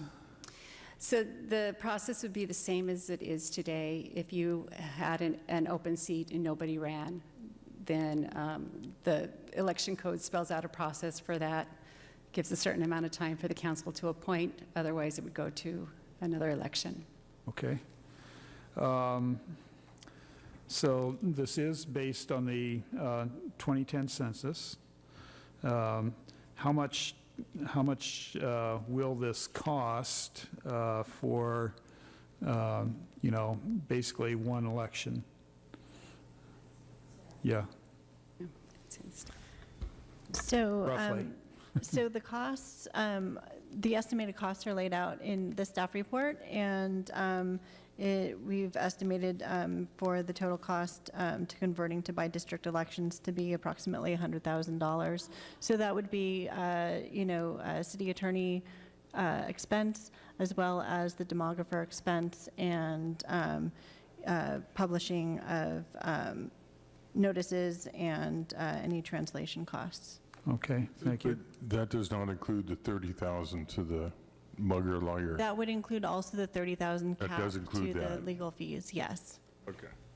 Sue, yeah. And all those fees wouldn't add up the next time the census is done. We would just need to redraw a map. All the other processes would already be in place, correct? So we would just have to draw another map. Is that right? Correct. Correct, yeah. Okay. Let's see, and are there other companies that do this sort of demography? And could we hire them, or, you know? Yes, yes, there are other companies that do this work. The city attorney's office did investigate other companies and spoke with other demographers, and we felt that NDC was the most equipped to handle the issues here in Pacifica, in part because they've dealt with neighboring communities with districting. So we did investigate, and we do feel that in terms of skills as well as cost, that NDC was the most competitive. Yeah. And in addition to that question, I would ask, at this point, is it possible to change companies, in midstream, sort of? I mean, and adhere to our schedule? Theoretically, yes, but I think practically, given the short timeline that we have, I think practically it would not be possible. Yeah, okay, thank you. All right, so I think we have to decide, first, well, one thing we would like to decide is whether we are going for 4 districts and an elected mayor, or 5 districts. A question I wanted to ask. Okay, Mike O'Neill. Okay, so we have 5 on the council, and you said it would probably be okay to have 1 elected mayor and 4 districts. I kind of like the fact that people could actually, if they have an issue, they can actually talk to anybody now, but let's say would be able to talk to 3 people to lobby whatever their issue is. Would it be possible to have us have 2 districts or 3 districts and then 2 at large, just simply because then a citizen could actually talk to 3 people to make a... That would also be considered a combined at-large and by-district, and not immune from a future CVRA lawsuit. Okay, so that would not work, okay. And to that point, with regard to even the elected mayor and 4-district option, it's true that that has not been challenged and overturned, but we don't know what a court would do specifically with that kind of at-large mayor and by district. So just for the record. And by the way, would electing a mayor at large require changing our municipal code? Yes, we would have to change our municipal code. Okay. Sue Vanalis, do you? I think 5, like we have it, and rotating the mayor sounds like it would work the best. Also, what if I live in a district and I move? I'm no longer in my district, so what happens if I move from one district to the other? You would have to vacate your seat. Okay, so just stay. Stay put, We're yeah. skating. Yeah. I agree that we just have 5 districts with no rotating mayor as we have now. I do too. I agree. And Deirdre? Yes, I agree. Okay. Do we need an actual motion and a vote on that? No. Okay. Tonight, we don't need a motion at all from the council. We just need direction so the NDC, the demographer, can can take all of this input in and consider it when they are drawing the maps. Okay, Sue Degree was first. Sue? So because of the timeline being what it is, and we always hear, no matter how hard we try, that the outreach, just I didn't hear about this, I didn't hear about this, just looking at the audience tonight, when we're considering the entire city of Pacifica for something as major as this is frightening. So I think we have to really be very creative and ambitious and proactive about how we get the word out and try to have some short description of what this is all about so we don't have to read and try to figure out. I'm especially talking about the public reading that. Yeah. Thank you. Yes. Deirdre Martin? So my one comment that I have in that regard was going to be in the similar vein. And my suggestion would be that no matter what the cost that we invest in sending mailers out to every household in the city of Pacifica, it could even be, bifold, where you have, something like this that also outlines, and I know we don't really have, it's, our short time frame, but if at least we can get it out by the third meeting, outlining, just take a picture, draw, take a picture, send it to this. I mean, people know that's relatable. And I think if we got it out by November 17th, it sounds like that would be doable. And then they could email it back by a certain time, that's the cutoff date. But it looks like we have enough time built in there. That's just preliminary. I don't know all the constraints in terms of noticing. Mm-hmm. So that would be my first thing, also using Connect with Pacifica, and this GIS tool's pretty difficult as well to use. We all know from the LCP GIS tool. So the other question that I had was going to be, and this is just, bear with me because I'm trying to really conceptualize it. So say there's 3 seats up for council, and in 3 different districts, in every district there's 2 running. So me as a citizen, I only vote for 3, but I get to vote in those other districts as well. Or do I only get 1 vote in my district every single election cycle, no matter how many seats are up? Actually, it's every other election cycle you'll get to vote, because you'll only be voting for your district every 4 years. So what'll be confusing for the voters is there will be some years when there's nothing on the ballot for City of Pacifica. Wow. And this will probably be for many the first time they realize there's voting districts, because they'll call Sarah and say, there's no election for the City of Pacifica on my ballot, because they're in a district that'll be up in 2022 as opposed to 2020. Right. Which means you can't move for a few years. A long time. Sue Vadalasi. It seems to me that we have these districts with larger populations of certain types of people, and now we're segmenting them off. Instead of combining everybody like I know I say the same thing over and over, but, we finally got everybody to work together as a city. Now we're separating. And it seems to me this is more racially charged than it was before, because now we're separating people into an area that's one population. It just doesn't seem right to me. Which would be a violation of federal law. Yeah. Okay, so I think we should define the community of interest, a community of interest, and I think for my part, it would be the one identified by the demographer and presumably by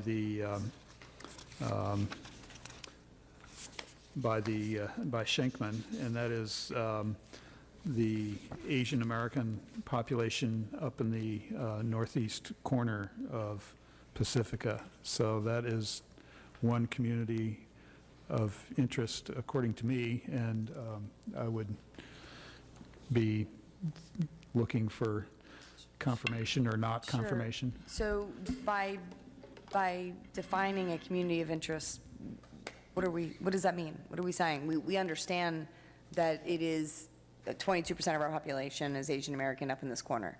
What else does it mean?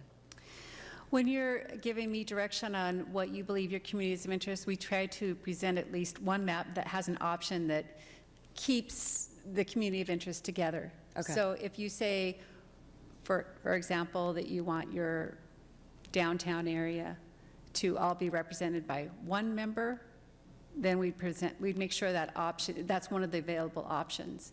If you said, we'd also like to see maybe all council members touch the downtown area, then we would present an option if it's possible to present that option. So when I'm hearing these, it's not necessarily, needs to be even a 5-0 consensus on each topic, because you'll have maps that you can choose and ultimately see if that makes sense. Okay. And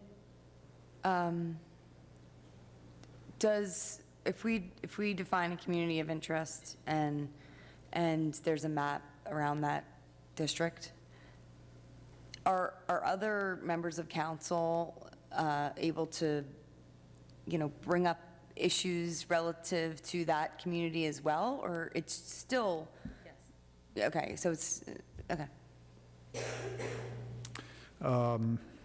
Mike O'Neill. Okay, you can have the website drawpacifica.org, and are all the different map versions that people draw, are they going to be available for the public to review on that website, or how is that? Or is like I send mine in and whoever reads that website is the only one that sees it? So yes, to answer your question, any map that is submitted, whether it's by a member of the public or drawn by NDC, is all treated the same way. So we professionally produce it. It will all be very professionally done in a similar style. It will have the complete demographics table accompanying it. And then as soon as it's published and produced by us, we get it on the website. So it'll be in several places. It will be on the website drawpacifica.org. You can view draft maps, and they'll simply be listed. As well, we have an interactive map viewer. So as those come up, they'll be listed on there, so you can see the various maps that have been submitted.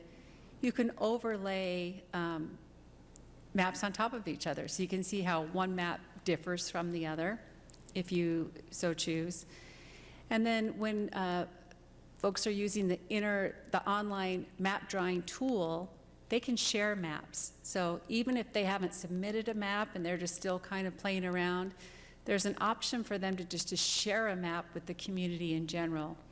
And then once they get the map where they think, oh, we're ready to submit this for full consideration, then they can click on the submit map. So oftentimes it's kind of fun to log into that online tool and just to see if anyone has drawn and shared a map. So we're going to have map drawing parties Yeah, people do. over beer and pizza. Okay. Okay. Sue DeGree. Oh, sorry. Yeah. It would be helpful to have a map up on the screen, maybe page 7 or page 6. Yeah, or we can bring the one-page map up as well in the tool. Let's see here.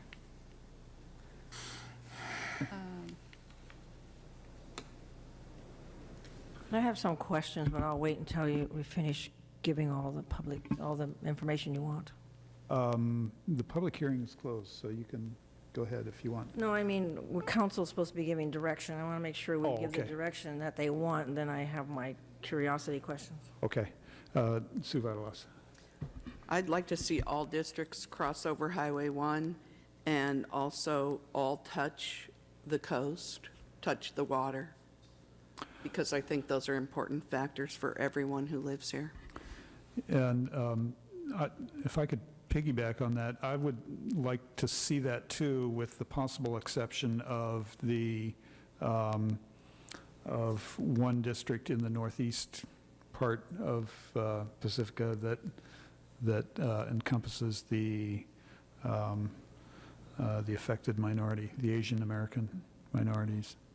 That sounds discriminatory. I think they all should touch, because this has coast. Right, I don't understand that. If you can do that. Do we have any idea how many what the population of that area is? Because I think if we have to have roughly the same size districts, what is it, 9,000 people, I think, for 5? 5, Yeah, 9,000 people, and that, 7447. okay, so, okay, 7447 in the, quote, Asian district has 3,000. I don't know if that's, Then, Way more. I have no idea, I'm just grabbing numbers. neither do I. They're on here. Oh, it is? What page are you looking at? Okay, but, There's a separate population map at your place. okay, no, I did see it, I didn't realize. No, actually, that would be roughly, what was it, 7,000? yeah. Could Yeah, probably draw that to 7,000. 7,000. How do you figure where Not it even is? the whole thing. Well, you see, look at this map. At any rate, I agree with Sue that, Oh, in here, it's that, just this up here? And then here. that would be an aspiration, to have all districts touch the coast, Okay, we can provide that option. NDC can draw if such a possible, map. you know? And, let's see, I know, it's just rude. there Your isn't, question again, sorry? there isn't really a downtown in Pacifica. That's been a sort of a bone of contention for years. So that's not an issue to worry about at this point in time. So you had asked something that I didn't catch. You said, could you do that? And they said yes. Did you just talk about 2 seconds ago? Touch the coast. All the districts should touch the coast if at all possible, Yeah, I would totally encourage that. but keeping the Asian Americans concentrated in one district, I think. God grief. But isn't that like against federal law? I mean, 'cause Actually, it's in compliance with federal law. It sounds like I mean, segregation. You keep hearing about these Supreme Court justices where they feel the districts are gerrymandered to where blacks can't vote. And that just, putting the Asians in a corner just doesn't sound right. It's all about not diluting their strength. Can't hear. Can you So- talk? I can't hear. It's all about not diluting the voting strength of your protected class groups. So if you were to divide them, that dilutes their strength in that particular district. So federal, it's a balancing act. You cannot have a map that the predominant factor and the only factor is racially based. So there'll be other communities of interest that are taken into consideration when you're drawing that district.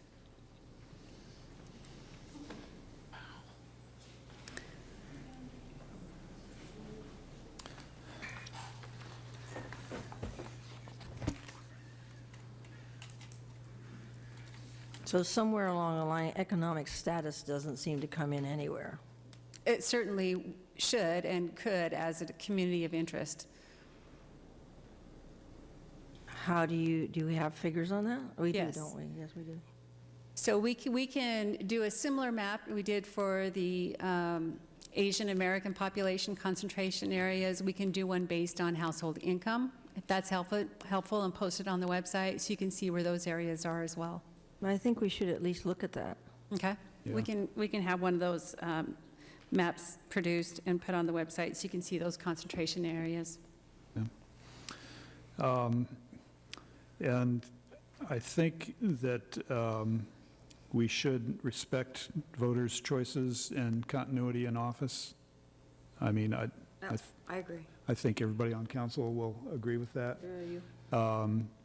And I think that that includes the voters' choices in this upcoming election, so that, you know, wherever the council members live that are elected in 2018, they will experience continuity in office. We can certainly strive for that. The timing of when the election will be certified and the timing of when we need to complete this process makes that a little bit difficult. We do know that from the time that this new council is elected in 2018, they will continue to serve at large the remainder of their 4-year term. It doesn't matter where they're placed or in what district. They would have the opportunity to participate in the redrawing of the districts in 2022. The timing of, unfortunately, of when you need to have the map complete, we won't even have the election certified. If it's very clear, the preliminary results, then... I'm saying if it's very clear. If it's not very clear, then it's not very clear. It's not very clear. Yeah. Okay. I ask another question. So right now, we have people running who live very close to each other. So, I mean, it really depends on who wins this election. And is it based on, say, the person lives right across from Deirdre and wins, then do we draw the line down the middle? Or how are we going to go about that to put them in the correct districts when we haven't even gotten that far? Right. Well, because of the timing of, if it's clear, we can present options. So if we're able to, if the election results come that it's evident who will be the seated council members, we can do our best. It's not always possible to avoid pairing of council members. It's just flat out not always possible. Sometimes it is. And if it is possible, then we'd present that option based on based on the new council. But I also think it's important to note that we are moving ahead with the hope that the election will be clear, even though the results are not going to be certified. Yeah. Okay. Yeah. The other important and good reason to avoid pairing of council members is because it creates a great deal of confusion when you're assigning the election year to each district. So typically, we would recommend that you would sign the election year to coincide with whatever council members currently seated in that district. If there are 2 in one district and they're up at different years, then it makes that a little bit more complicated for the public to understand and for the process in general. Yeah. Well, I would agree with that. I see some mystified looks as to what you just said. I'm just, like, the people who are voted in will remain in regardless of the fact that 2 may live near each other, across the street from each other, around the corner. So everybody who is elected in this election will stay as council members, and the existing council members will stay as existing council members. Yes. Okay. So For 4 years, though? Yes. I mean, there's going to be a redrawing of the lines before 4 years are up. They will continue to serve at large for 4 years. Okay. So in many jurisdictions, it takes a full 2 election cycles for it to be perfect, where you have one council member in each district. So if council members are paired in one district, there may be a 3rd district that's unrepresented. However, the person who is elected at large continues to serve at large. Yeah. So I would endorse the sort of scheme where the 3 council members that are elected in 2018, their districts continue to be elected together. Well, they will continue to be at large, of course, like you say, but they will also continue to be elected together in the future when they have their own districts. They serve a 4-year term. Right. She said that is guaranteed. Yeah. So may I interpret that? So you're saying once that part is finished, the 4 years are finished, with the next election, there will be 3 seats. And in they'll, 3 districts. Three districts, right. and they're going to be elected at the same time, like the rotation we are. Right? Well, In Oh, 2022. it'll be the opposite, yeah. it'll Yeah. be The two of us Two, yeah. yeah, running, and we'll be running in districts, because the districts will be done by then. right. And then in 2 years after that, Then then the 3. everybody will be by district, correct? Well, I think one way to look at it is, for every council member who is elected at large, that council member will have the opportunity to serve out their term of 4 years. What may happen is that after that 4-year term, even if it is only for 1 term, if you may not be able to run unless you run in the district for which the lines have been drawn. Yeah, But Ms. City Attorney, so in other words, if there was already, if, say, I'm serving at large, and there was already a council member seated in that district, I wouldn't be able to rerun again at all, because that person would be serving in that district, is that Well, correct? until their term is up. Right, in other words, it would take me another 2 years to be able to rerun again. Correct. It'll take a while. In other words, you could get elected, and you could not be able to run again in 4 years because somebody with 2 more years on their term lives around your block. right, right. And I think we're all at risk here, Yeah, and, except maybe you. well, You never know. actually, Mike and I are not, just because if we are elected in this year, then You're termed out. we're termed out. But So I'm sure you're aware that we have a 2-term limit in Pacifica. And, But if I'm understanding Deirdre correctly, I'm elected at large, I have a 4-year term. She's due in 2 years, and very possibly, she will not be able to run again unless she moves or I move. Or the Correct. lines are drawn in the Or appropriate. the lines are drawn in a different way. You help me buy a house. and the maybe. lines can be drawn that way But because. we do not know that we have 5 council members who will be seated in the same district. That's Right. true, but there's at least 3 council members that live within a football throw. Yeah. Oh, I don't know if Joe Montana could even. 3 potential. Yeah, Potential. I mean, it's just, Yeah. we're just, like And- to talk about all options. Right. And I have seen maps drawn in redistricting where there's a line across the street where, in between houses. So And I don't know that would happen here, but I have seen it done. there is a line that goes down the middle of Terra Nova Boulevard, which would separate Deirdre from Mike O'Neill. But not a Donna. I actually know one lady, her backyard is in San Francisco County and her house is in San Mateo County. And she pays property taxes every other year in each county. At least San it's every Francisco other one year, year. next year San Mateo, so they've worked that out.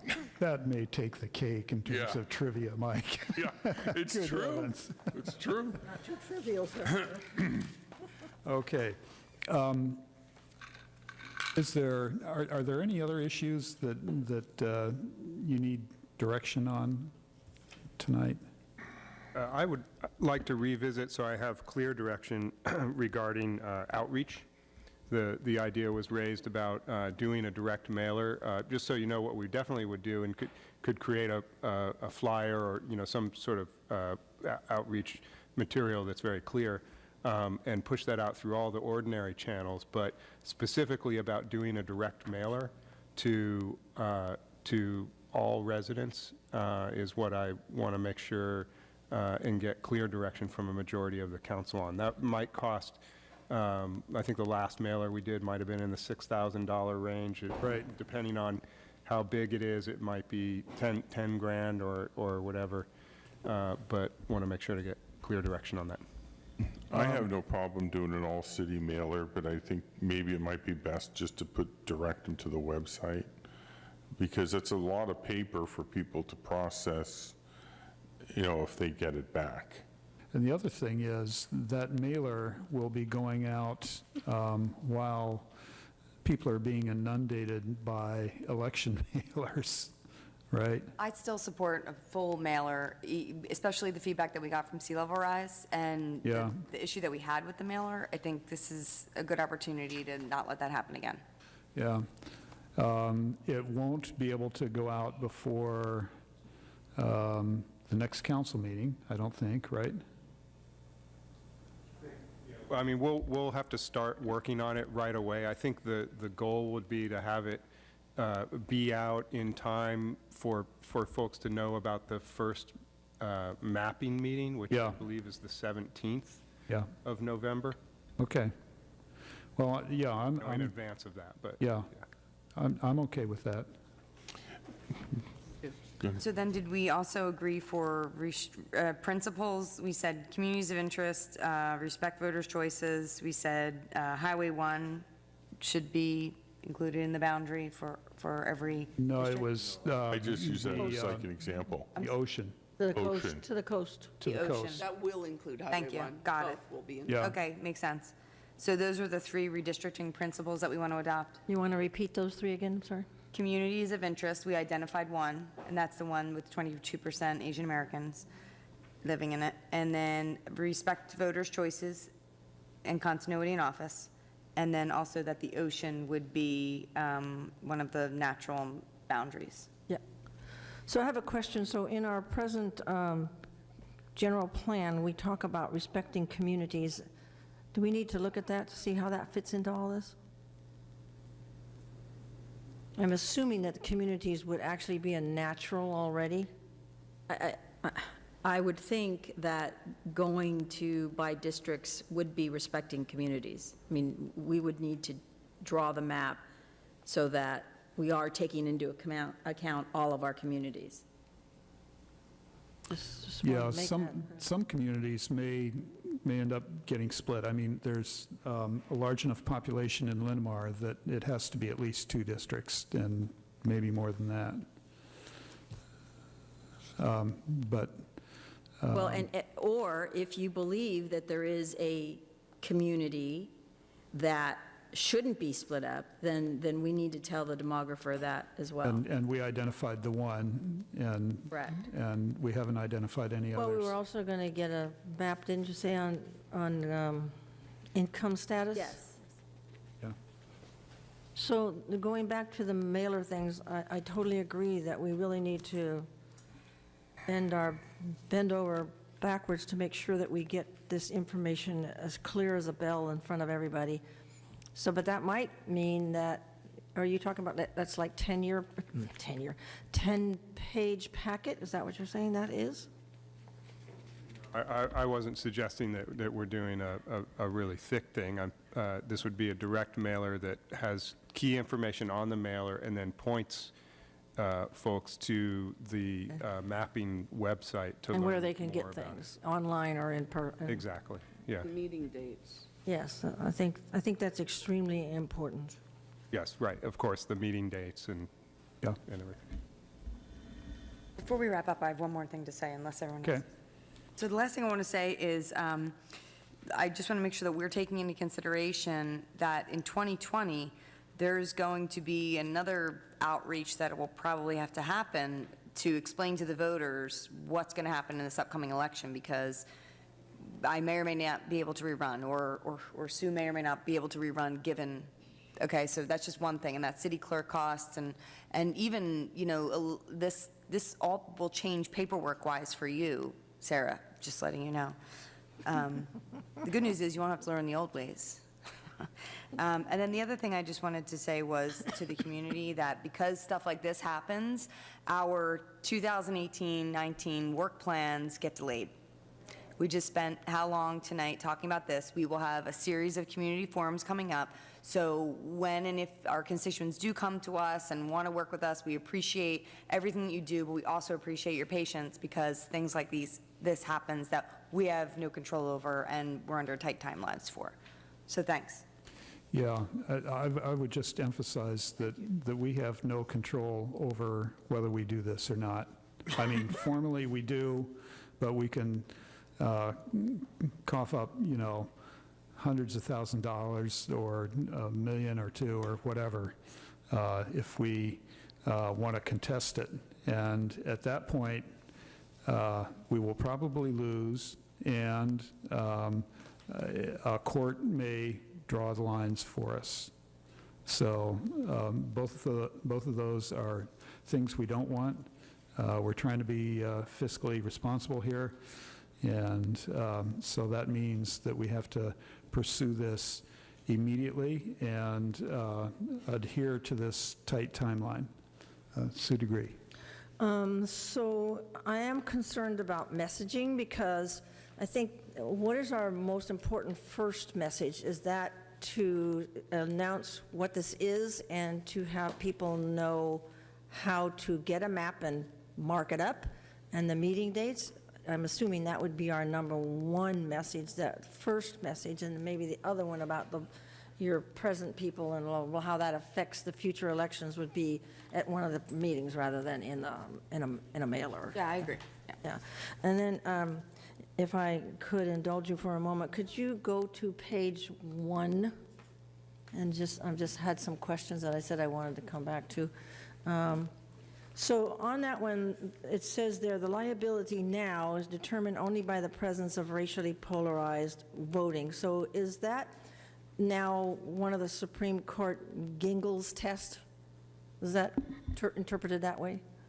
So what that last phrase is referring to the California Voting Rights Act, which says now liability is only determined if racially polarized voting exists. Right. For all other states, that's one factor. And then there's another factor is, can the protected class constitute a majority district? Well, that can't happen in Pacifica, but that's not one of the tests for a lawsuit under the California Voting Rights Act. It is a test under the federal. So essentially, the California Voting Rights Act has limited, for lack of a better word, our defenses in refuting a Voting Rights Act challenge. Under the federal law, there are more arguments to be made about why by-district elections is not beneficial for the city. Right, I think I got all that. My question is that one there at the bottom, the California law, that's what we're talking about? Okay, and so could you go to page 3 now, please? So I had a question. So you have key settlements there. So they're going down in order of the highest amount. So was that done for that purpose, or is Palmdale the most recent, or is Merced City the most recent? It's done numerically. I'm sorry? It's done according to dollar amount. So I guess my curiosity is like, wow, there's 4.7 million. Was that dealt with because that's a bigger city, and Merced down here is 42,000, or are we getting leverage here? As if we've complained, and the first cities that complained paid 4.7 million, and the later ones are only paying 42,000? The difference is Palmdale actually went to trial. There are only 3 cities that have gone to trial. So Palmdale's gone to trial. Over in the left hand, Palmdale, Santa Clara, and Santa Monica have gone to trial on the merits. So they were basically saying, we don't have racially polarized voting, and all 3 of them lost. The numbers on the right actually only show what the settlement fees were. So most of those from everything below Modesto, they settled before they ever went to trial.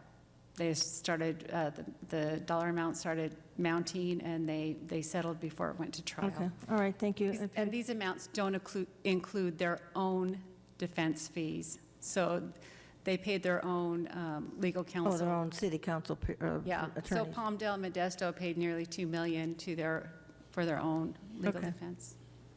And then if you would go to 4, please.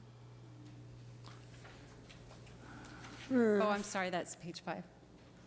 Timeline? No, that's fine. That's all the dates, right? And I think I covered my questions.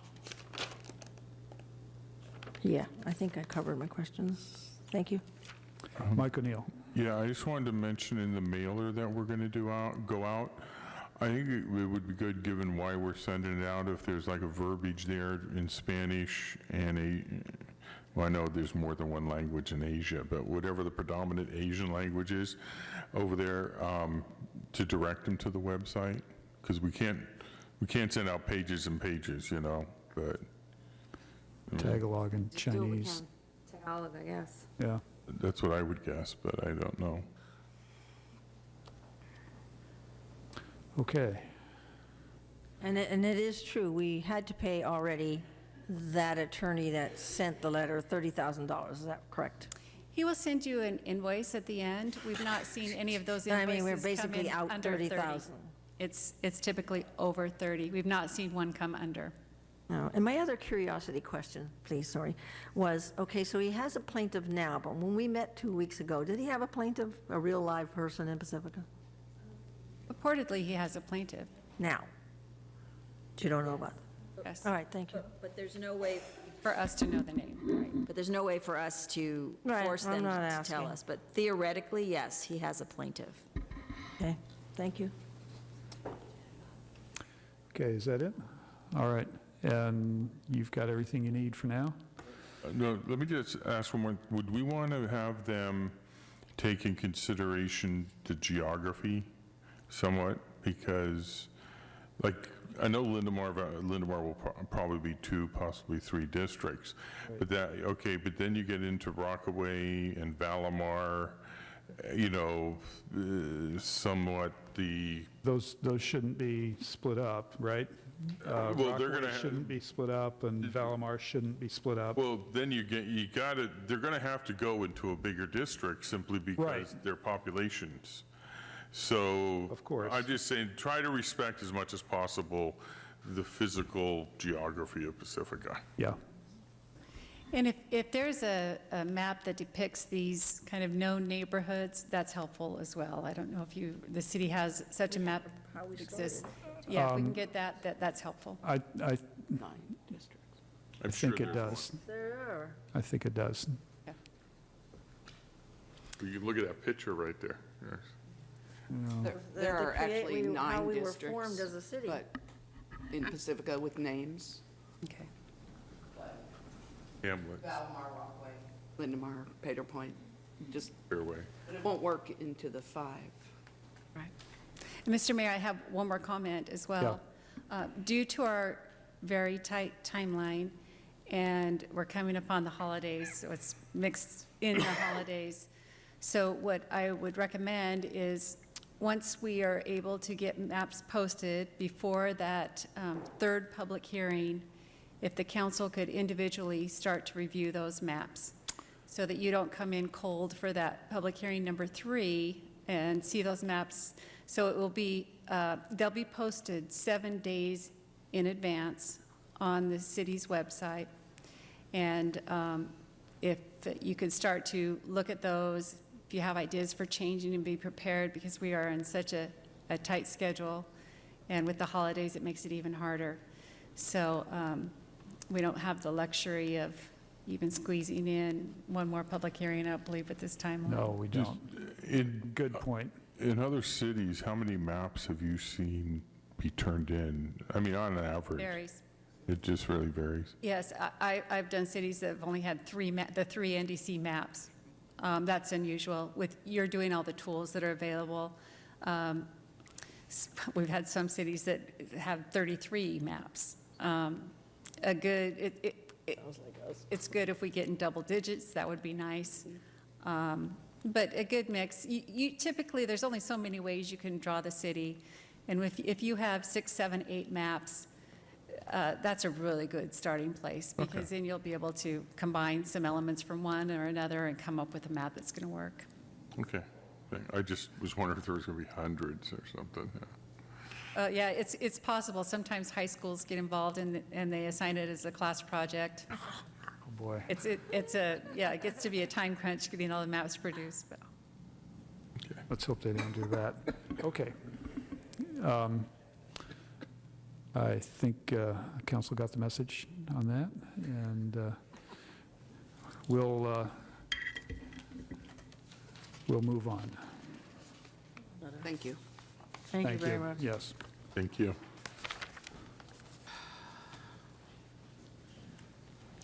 Okay, on to items for consideration. Number 10, the quarterly investment report. And here comes Lorenzo.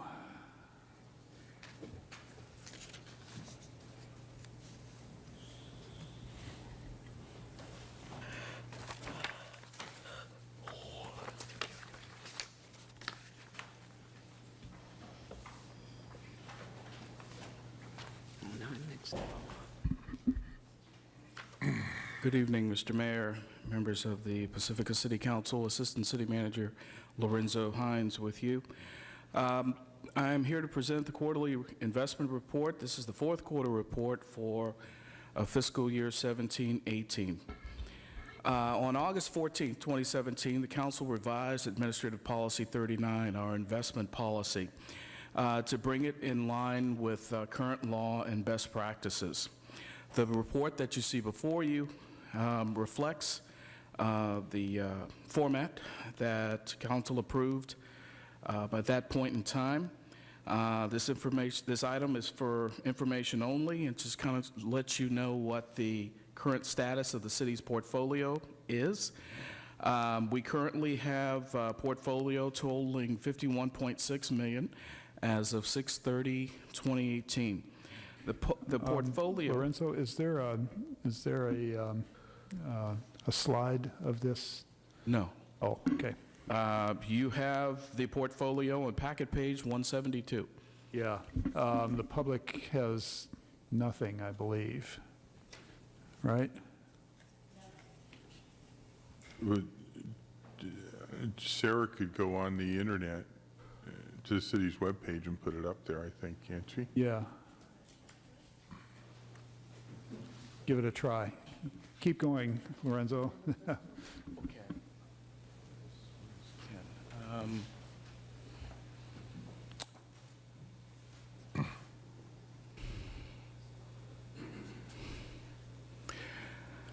So the portfolio is laid out on packet page 172. This packet is also available on the internet on the city's website under the council agenda.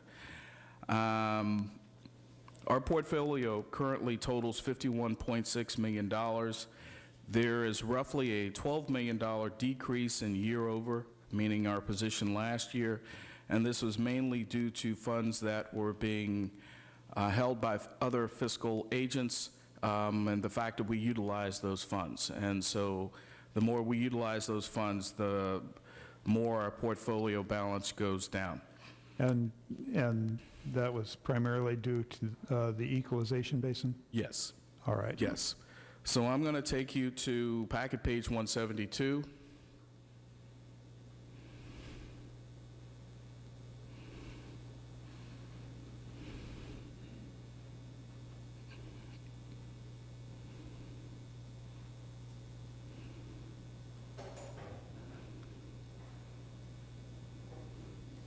Why don't you go down to the consideration line on the left of the screen? There you go.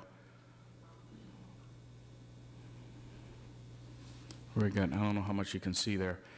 But the portfolio is broken out into 4 different sections.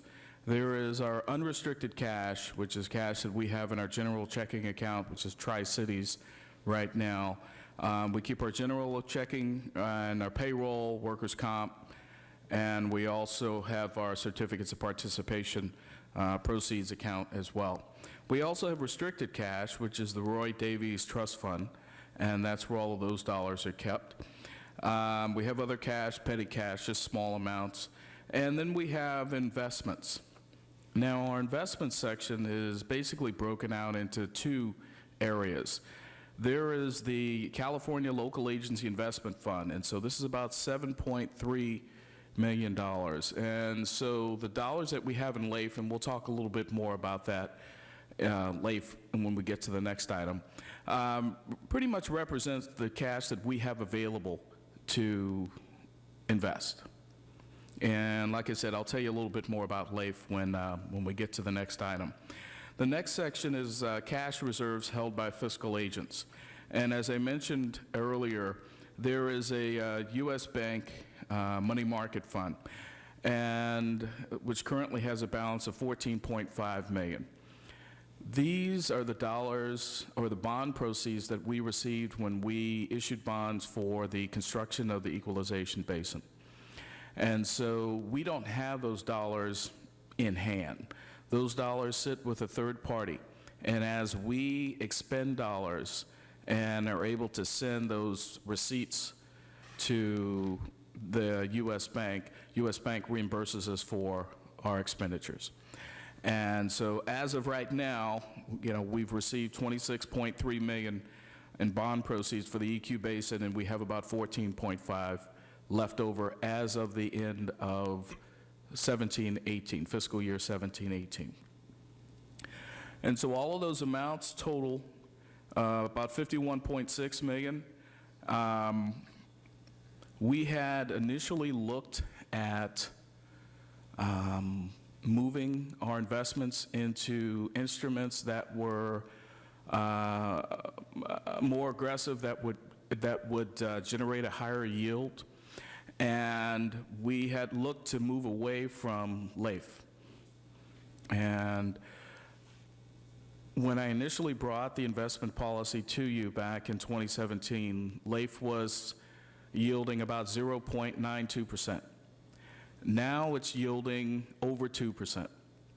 And so my initial motivation to move away from LAIF has somewhat been relaxed, because we're able now to get what I believe is a respectable rate with the instruments that we have. And so we'll keep an eye on the LAIF and make sure it continues to yield a respectable amount. So the $14.5 million that remain in bond proceeds for the equalization basin, presumably we'll spend that down to zero or close to it? Yes, yes. And so at that point, just simple arithmetic says we'll have $37 million total in cash and investments, of which, $24.5 million is our general checking account. Right. Is there any reason why our checking account balance has to be so high?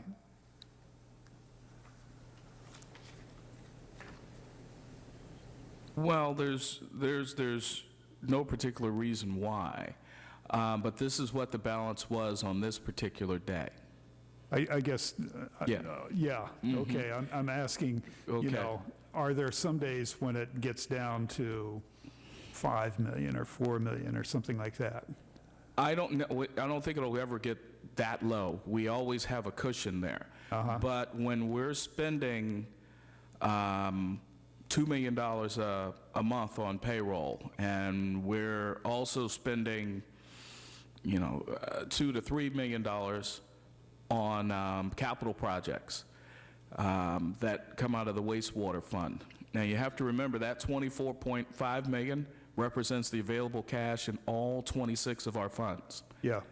So, so depending on what fund needs what cash and on what day.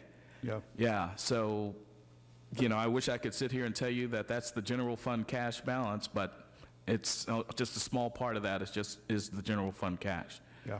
Okay. Thank you. Any other questions from council? Okay. I have. Does Mike have one? No, go ahead. I have 3 cards from the public. Kim Anderson, Delia McGrath, and Marcia Murphy.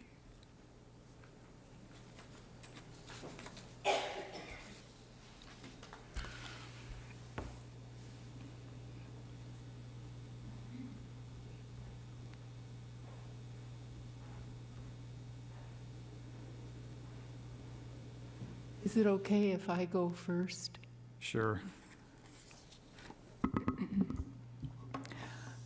Good evening, Mayor Keener and members of Pacifica City Council and staff, and all who are present, as well as those in our TV audience. My name is Delia McGrath, and on behalf of the Pacifica Peace People, I come before you to address the update to the city's investment policy and to make a request. In the summary report, Exhibit A, Section 11, right after subsection D, and in the packet it's on page 197, the policy states, the city discourages investments in the tobacco, fossil fuel. Delia, that is the next item, number 11. What is this? What is this? This is item? number 10. This is number 10.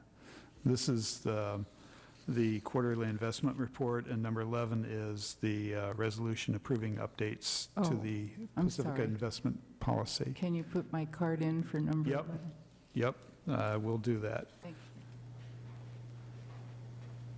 And I assume that's true for the other two also? Yeah, okay, great.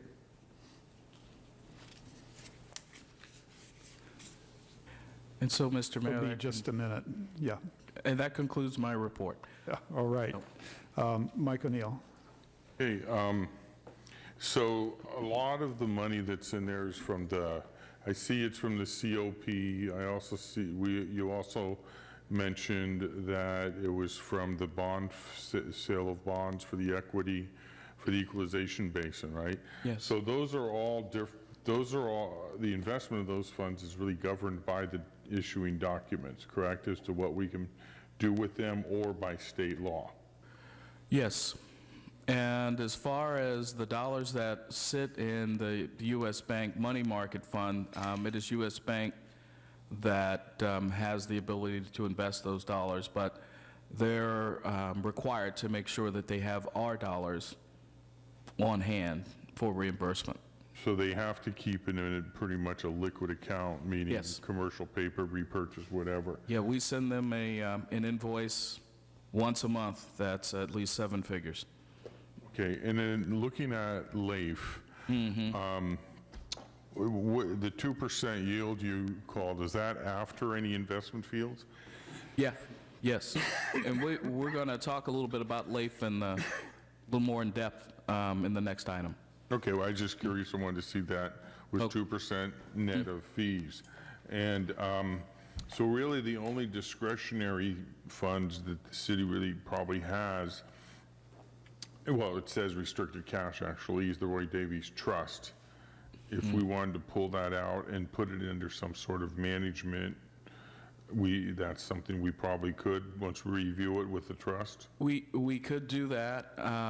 Those dollars are intended for, I believe, parks and recreation programming. Those dollars have been with us for a long time. And so while I understand pulling it out and maybe trying to get a better yield, I would also submit that perhaps it's time to maybe put those dollars to use. And because they have been with us for a long time. And I don't know if they were intended to be a savings instrument. I think they were intended to be a vehicle for change. Okay, thank you. Could they be invested with LAIF and then just pulled Yes. out as needed? Yeah, that's also true. Sue Degree. So the Roy Davis Trust, it looks like we are getting a tiny bit of interest there. Is that an improvement over, because we were in such dire straits in the whole economy of the world? Well, it's crept up a little bit, but we'd like to see it do better. Yeah. Yeah. We're a little, I don't want to say reluctant, because these funds are so restricted. And I've got to do some research to find out why these funds were put into this instrument. And I don't know if that was part of the arrangement. So before I sort of start getting ideas, I need to understand what the original scenario required of us. Okay. Well, I think that is important because from my recollection, there was, I think the interest was supposed to be what's driving It was the interest that the department was able to use, yes. Yes. And for the public, Roy Davis was a citizen? Without the vote, in order to use the principal, there was a certain percentage vote that was required by 4 out of 5 of you needed to approve any use of the principal. I think the interest we were just able to use as part of our budgetary expenditures. Well, I'm trying to get to the caring public. So Mr. Davies cared about recreation in our city, and so when he passed away, that's how we got this fund. So anybody looking ahead, so. Oh, okay. Deirdre Martin. Yeah, just further to that, the Roy Davies Fund, I was on the PBNR Commission, and we, back then, operated solely on that Roy Davies interest, and just over the years kind of started going down as we were not collecting as much. So I think last year or the year before was the first year that it kind of came to everyone's attention, like, oh, yeah, it's getting more attention because we don't have as much interest that we're accruing. So there were a lot of restrictions around it, and so I would just caution, with Roy Davies' interest at heart, that this was going solely to Parks and Recreation in the city of Pacifica. Yep. Okay. Oh, Mike? No, I was just going to say, I remember we just authorized some money to be spent out of that fund for playground equipment. And I would just like to see some other, obviously conservative investment, because I hate to use the principal. We need to use the playground equipment, it needs to be used and stuff, but I really like to see if there's some way we can just use the income and preserve the principal. Yeah. Okay. All right, that's it for that item. We have reviewed and accepted, and now we're on to... We need a motion to accept the report. We do need a motion to accept the report. Okay. I move that we review and accept the quarterly investment report dated 6/30/2018. Second. Second. Please vote. And that passes 5-0. Okay, on to item number 11, resolution approving updates to the City of Pacifica investment policy. And Lorenzo. Yes, sir. And so I'm back with you here. And so we've just done the investment report. We would like to update the investment policy. It has been a little over a year since we brought the first investment policy to you. Since that time, the state has made a number of changes to current law, and Peter Wong, who is one of our financial advisors, is here to explain some of the details to you if you want to get into that level of detail. But there are a number of changes that needed to be reflected in the city's investment policy, and so we have presented those in sort of an underline and strikeout format for you so you can see the changes. In addition, we wanted to just sort of go over our strategy and the city's sort of investment policy and talk to you about those things. And so I'm going to start at the bottom of packet page 173. And just to kind of let you know that our portfolio, as you saw, the investments for public agencies are typically in the form of debt instruments, government securities, commercial papers, bonds, and CDs. And in our portfolio, that LAIF deposit is the equivalent of that statement there, because that LAIF deposit is our sort of our main investment vehicle. And just to remind everybody, that's the local agency investment fund. Right. And so I'm going to skip over to page 3, or packet page 175. We'll talk a little bit more about LAIF.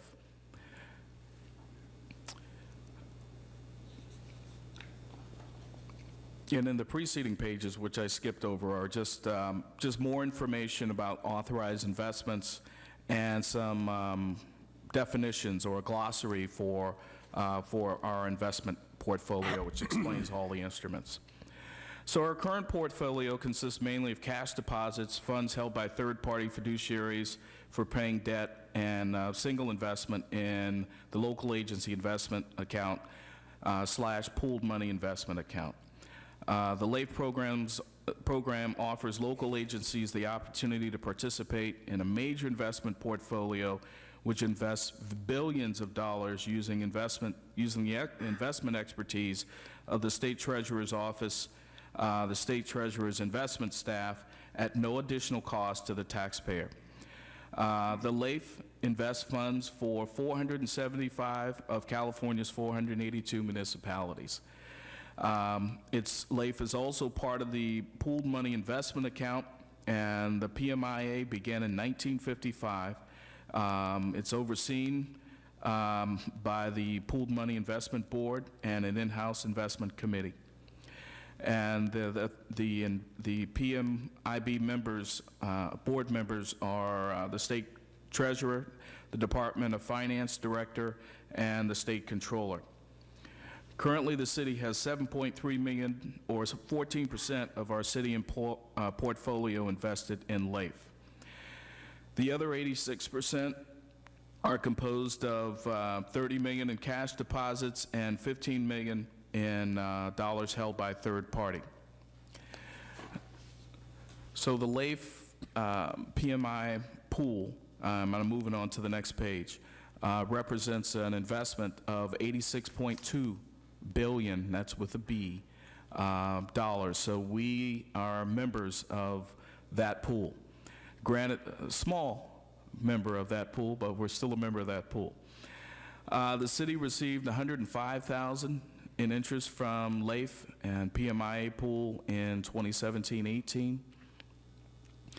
And the investment portfolio, or at least LAIF, consists of safe, low-risk investments from banks or governments, and I've attached a couple of documents which lay out the contents of their authorized and current investments. The current LAIF portfolio does not contain direct investments in tobacco, fossil fuels, or weapons manufacturers. The investments in fossil fuel companies are authorized, but they are not currently utilized by the fund. The structure of the investment portfolio does not allow a participating city, i.e. us, to dictate which investments are utilized by the pool. But we, the staff, are confident that the pool represents the most reasonable and responsible course for the investment of city funds. During 2017, as I mentioned earlier, we considered moving away from LAIF as an investment instrument because the yield was so low. I mentioned 0.92%. We wanted to look for investments which gave us a yield that were closer to the yields that you saw in federal T-bills. However, since that time, the yield of LAIF has increased to, at least in August of 2018, a little over 2%, and I believe the September numbers are even higher than the 2% that you see there. And so this is in the sort of the realm of federal T-bills, and so at this point in time, I'm happy to recommend that we should stick with LAIF as our investment instrument, and we will be checking the yield quarterly to make sure that that yield continues.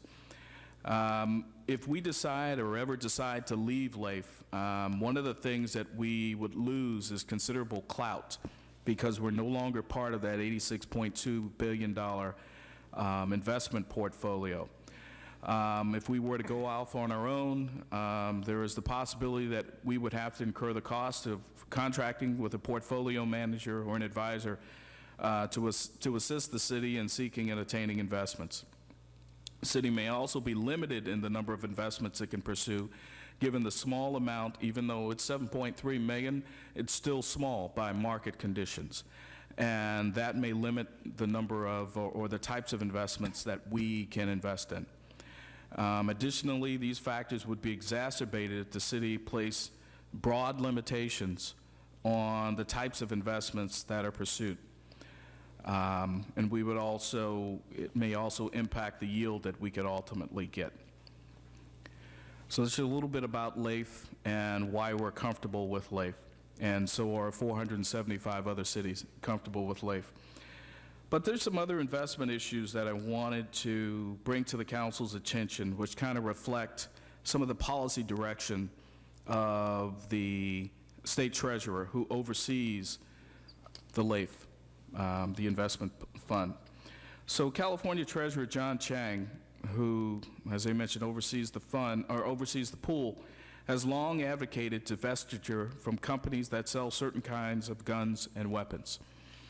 As mentioned above, the LAIF portfolio does not contain direct investments in tobacco, fossil fuels, or weapons manufacturers. Additionally, CalPERS has divested from firearms manufacturers and has successfully persuaded those companies that it invests in to discontinue the sale of assault-style weapons. And so, looking at the policy direction of the state treasurer, and looking at the policy direction of CalPERS, and by the way, CalSTRS, the California Teachers Retirement Fund, is also following suit as well. Looking at the policy directions from these sort of state investment pools, we would like to recommend the following draft language for council's consideration. In section 11, under prohibited investments in the city's investment policy, there's language that discourages investments in tobacco. And so what we would recommend is that we amend that language to say that the city discourages investments in tobacco, fossil fuel, and weapons manufacturing companies, consistent with the policies and practices of the state's treasurer's local agency investment account pool and pooled money investment account. And so as those entities, or as the state treasurer begins or continues to make these policy changes to divest away from companies and industries which aren't sort of keeping in the spirit of our city or this policy, we're always sort of tied to their actions. And so far, I think their actions are consistent with what we'd like to do. So, as I mentioned earlier, given the policy direction that the LAIF has taken and the state treasurer has taken, given the yield that they've been able to manage, at this point I'd recommend that we stay with LAIF. And again, I'd come back and we'd review these rates on a quarterly basis, and we'll report back to you. So in addition to that, we have put the following amendments before you for the city's investment policy and for your consideration as well. Again, these changes are made to bring us in line with current law and to always make sure that we're consistent. On packet page 182, I would like to point out there is a bit of a typo at the bottom of packet page 182. There's a line that starts including bonds payable. And so everything from that line through the end of this page and the sentence on the following page should be struck through. It's repetitive, and so we just wanted to make it a little more concise. And so, Mr. Mayor, that concludes my report. Okay. Sue, do you? It's me. Okay. Go ahead first. Deirdre. So I think it was back in May of last year we started talking, that was 2017, we started talking about our investments policies. We're going to start to look at it. You were talking about LAIF back in August of last year, looking at alternate tools, Right. if you will. And at about the same time, I was approached by a couple different community groups one being the Pacifica Peace People, and I'm kind of just saying this for clarification to the community, and the other, the Pacifica Climate Committee, and about our investment. So we started the conversation, and it was a really good conversation because it brought it to everyone's attention, and it made us think in different ways. And while fossil fuels were definitely, divesting from fossil fuels is definitely on the rise, and with our current climate action plan, looking to, reduce our greenhouse gas emissions, and these were kind of some of the ways in which we can vote with our money. The divestment from weapons industry also came up. And so I had asked city manager and Lorenzo at the time to start looking at that. So while things like district elections come up and, our goals, all these things had to all fall in place. And here we finally are, and I appreciate everyone's patience with it, and I appreciate your dedication to putting together this report and doing all the investigation and explaining it in layman's terms as well to all of us, too. And I appreciate that. So I just want everyone to kind of know where this came from, and it came from the community, and it came from something that I also believe in. Although my husband is a captain in the United States Navy, I do believe in protections for our country. I also believe that we can be really smart with our money and make sure that we're investing it and being good stewards of our community. And so that's all I'll say for now, and I just wanted to introduce it to everyone. Sue Vitalas. Does CalPERS invest in their own fund? They're not in the LEAF fund, they're in their own fund? They have their own fund. Is there much? They have a whole state agency, and they have a pretty robust investment officer and his staff, and they have a CFO and his staff. Yeah, they're their own entity. Okay. Anybody else? Okay. All right. We'll try this again with the public speakers. Delia McGrath, Marsha Murphy, Kim Anderson.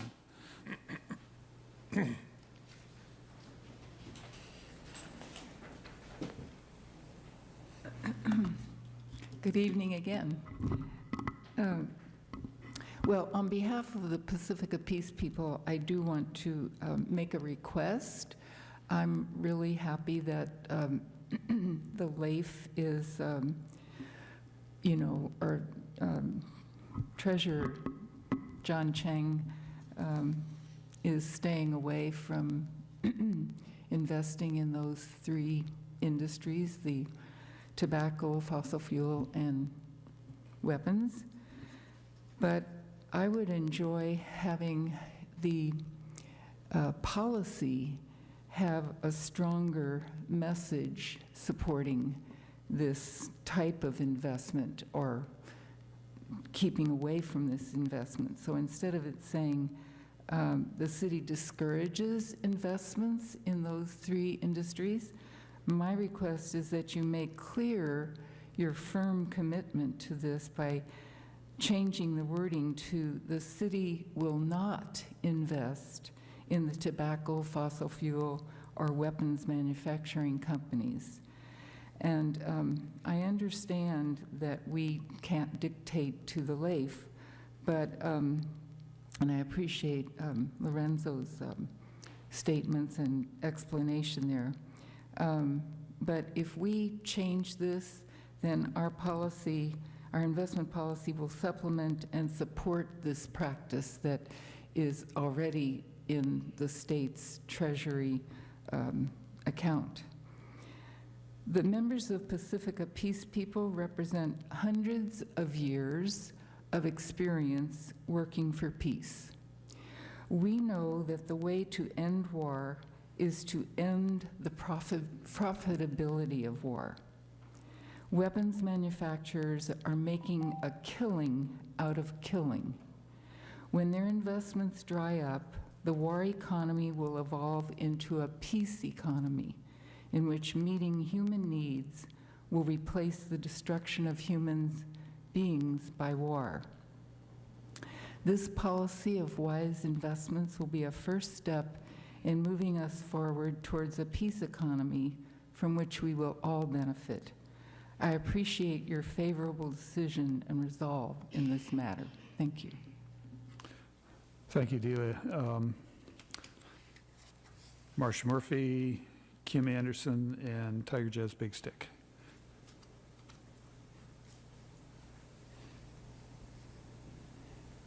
I'm Marcia Murphy, also a member of Pacifica Peace People, and boy, this is such fantastic news about all of this stuff that's going on to discourage investment in tobacco, fossil fuels, and weapons manufacturing companies, and CalPERS too. Woohoo! But like Delia, I think language can be very, very powerful. It's a powerful tool that we have. And using more precise language like will not invest as opposed to discourage investment would be a big step in drawing the line in the sand for us. So thanks for all your work on this. Thank you, Marcia. Kim Anderson and Tiger Jazz Big Stick. Oh, okay, Kim Anderson passes, and Tiger Jazz Big Stick. Good evening, Honorable Mayor and Council. I'm Tiger Jazz Trolls Big Stick of Pacifica. When I heard Lorenzo mention that we work with U.S. Bank, it occurred to me, oh, U.S. Bank, weren't they funding somebody when it came to the Dakota Access Pipeline? If y'all remember that whole Standing Rock thing a couple years back. And so I immediately started doing a little research and was so delighted to find that U.S. Bank made some sort of claim of trying to get away from that in May of 2017, and then was dismayed when they turned around and gave, allowed a funding source to Energy Transfer Partners to the tune of $4 billion. And so they kind of gave the public one impression and then went in a totally different direction, which is totally surprising from a big bank. While I can't imagine that U.S. Bank of America or Chase or Wells Fargo could, by any stretch of the imagination, be better, I expect better from U.S. Bank and their slogan of being the world's most ethical company. So if we're tied to U.S. Bank in any way, knowing that they are persisting in funneling billions of dollars to Energy Transfer Partners, it seems like perhaps our city policy should move away from U.S. Bank. Although I'd be delighted if U.S. Bank lives up to their moniker of being ethical. It seems like easy enough they could, so at least keep an eye on them, but it might be time to transfer away from them. Thank you. Thank you, Tiger. And that's the last card from the public that I have. So I'll bring it back to council. I guess I have a question. The money that we have in a money market fund at U.S. Bank is $14.5 million that's going toward the EQ basin. Right, correct. How soon will that be reduced almost to zero? A year or so, year and a half? I think the city manager has an answer for you. Yeah, I can't give a precise date, but that's, within the next year. Yeah, okay. Deirdre Martin.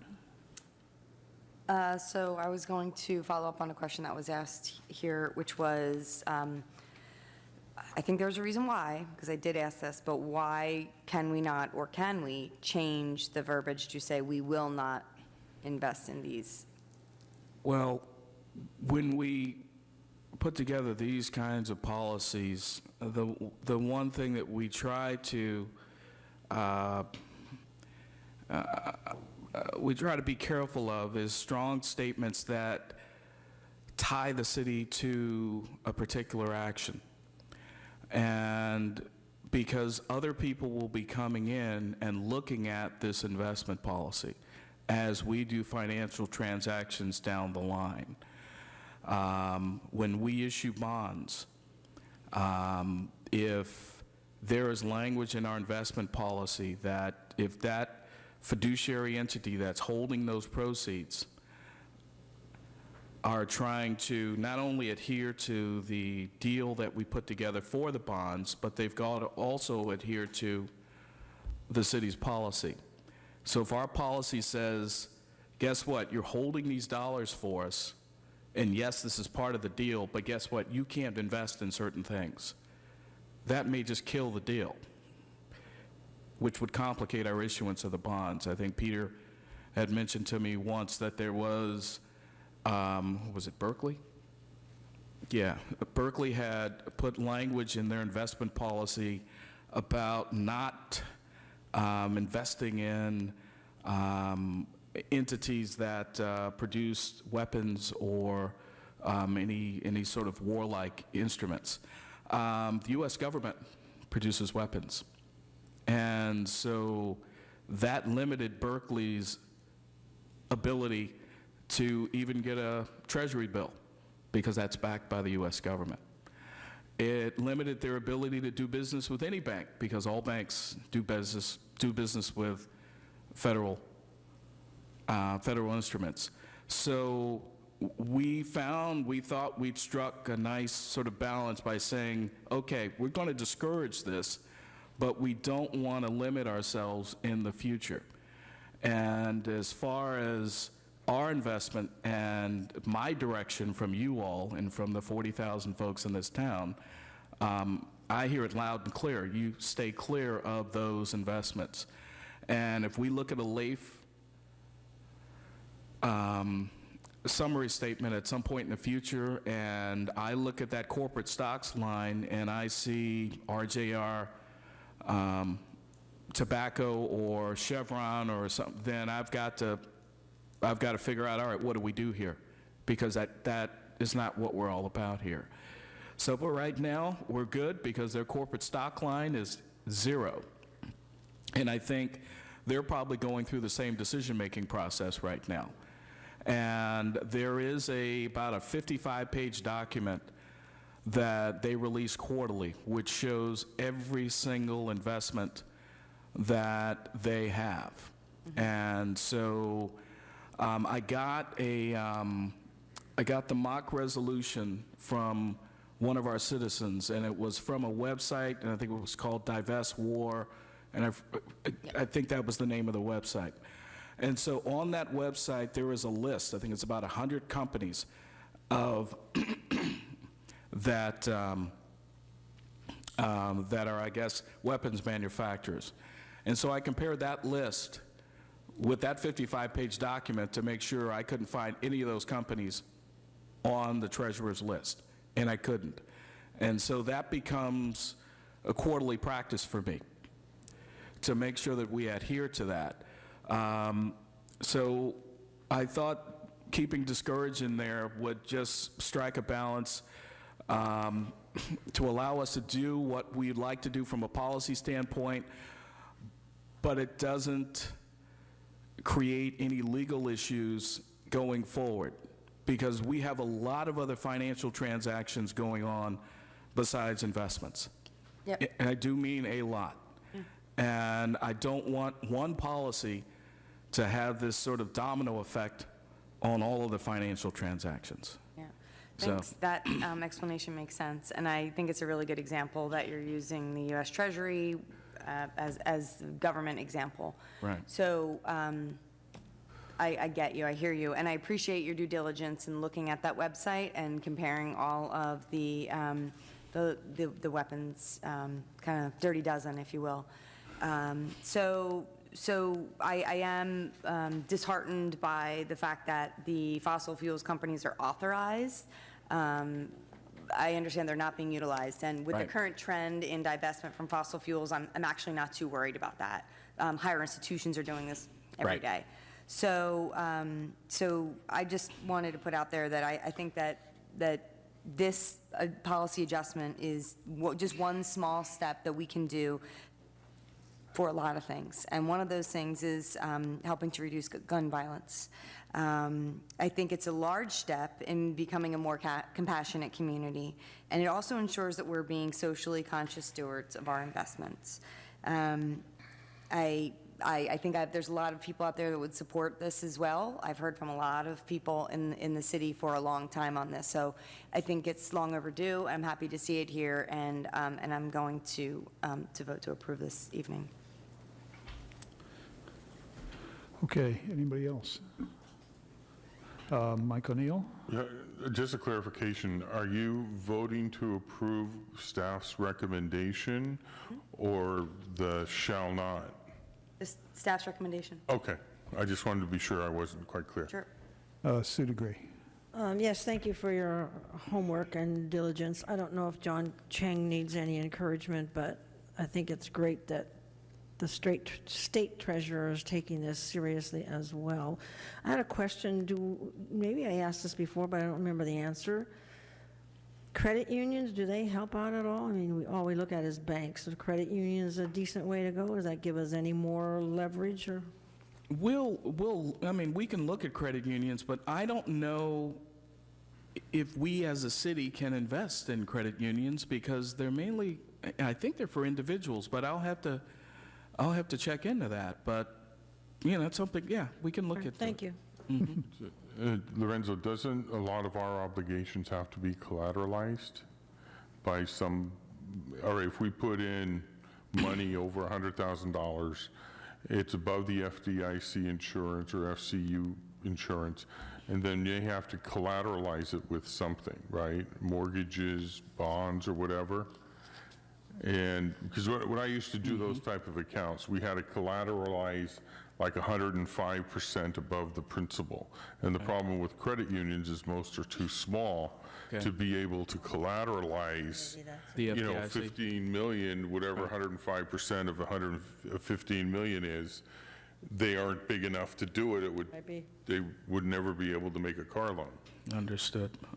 Yeah, when you say collateralize, I'm thinking immediately about bond transactions and the sort of the collateral that we have to put up for those things. Yeah. Okay. Sue Vatalas? I like the fact that you put in the city discourages investments because I did read that Chevron's on there too. And if you said will not allow any investments, then we would likely not get the revenue that we're getting now because we couldn't be in that fund that we're in with these certain investments. And I like the word discourages. Thank you. Okay, are we ready to make a motion? Sure, I'll make a motion. Okay. I'll move to adopt a resolution approving updates to the City of Pacifica investment policy dated 10/8. Second. Okay, please vote. And that passes 5-0.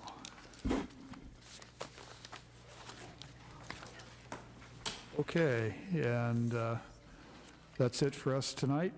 We're adjourned. Thank you.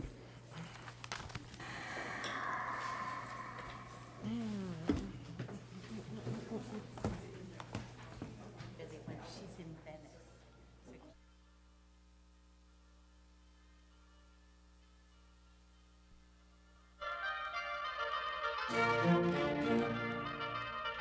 Venice.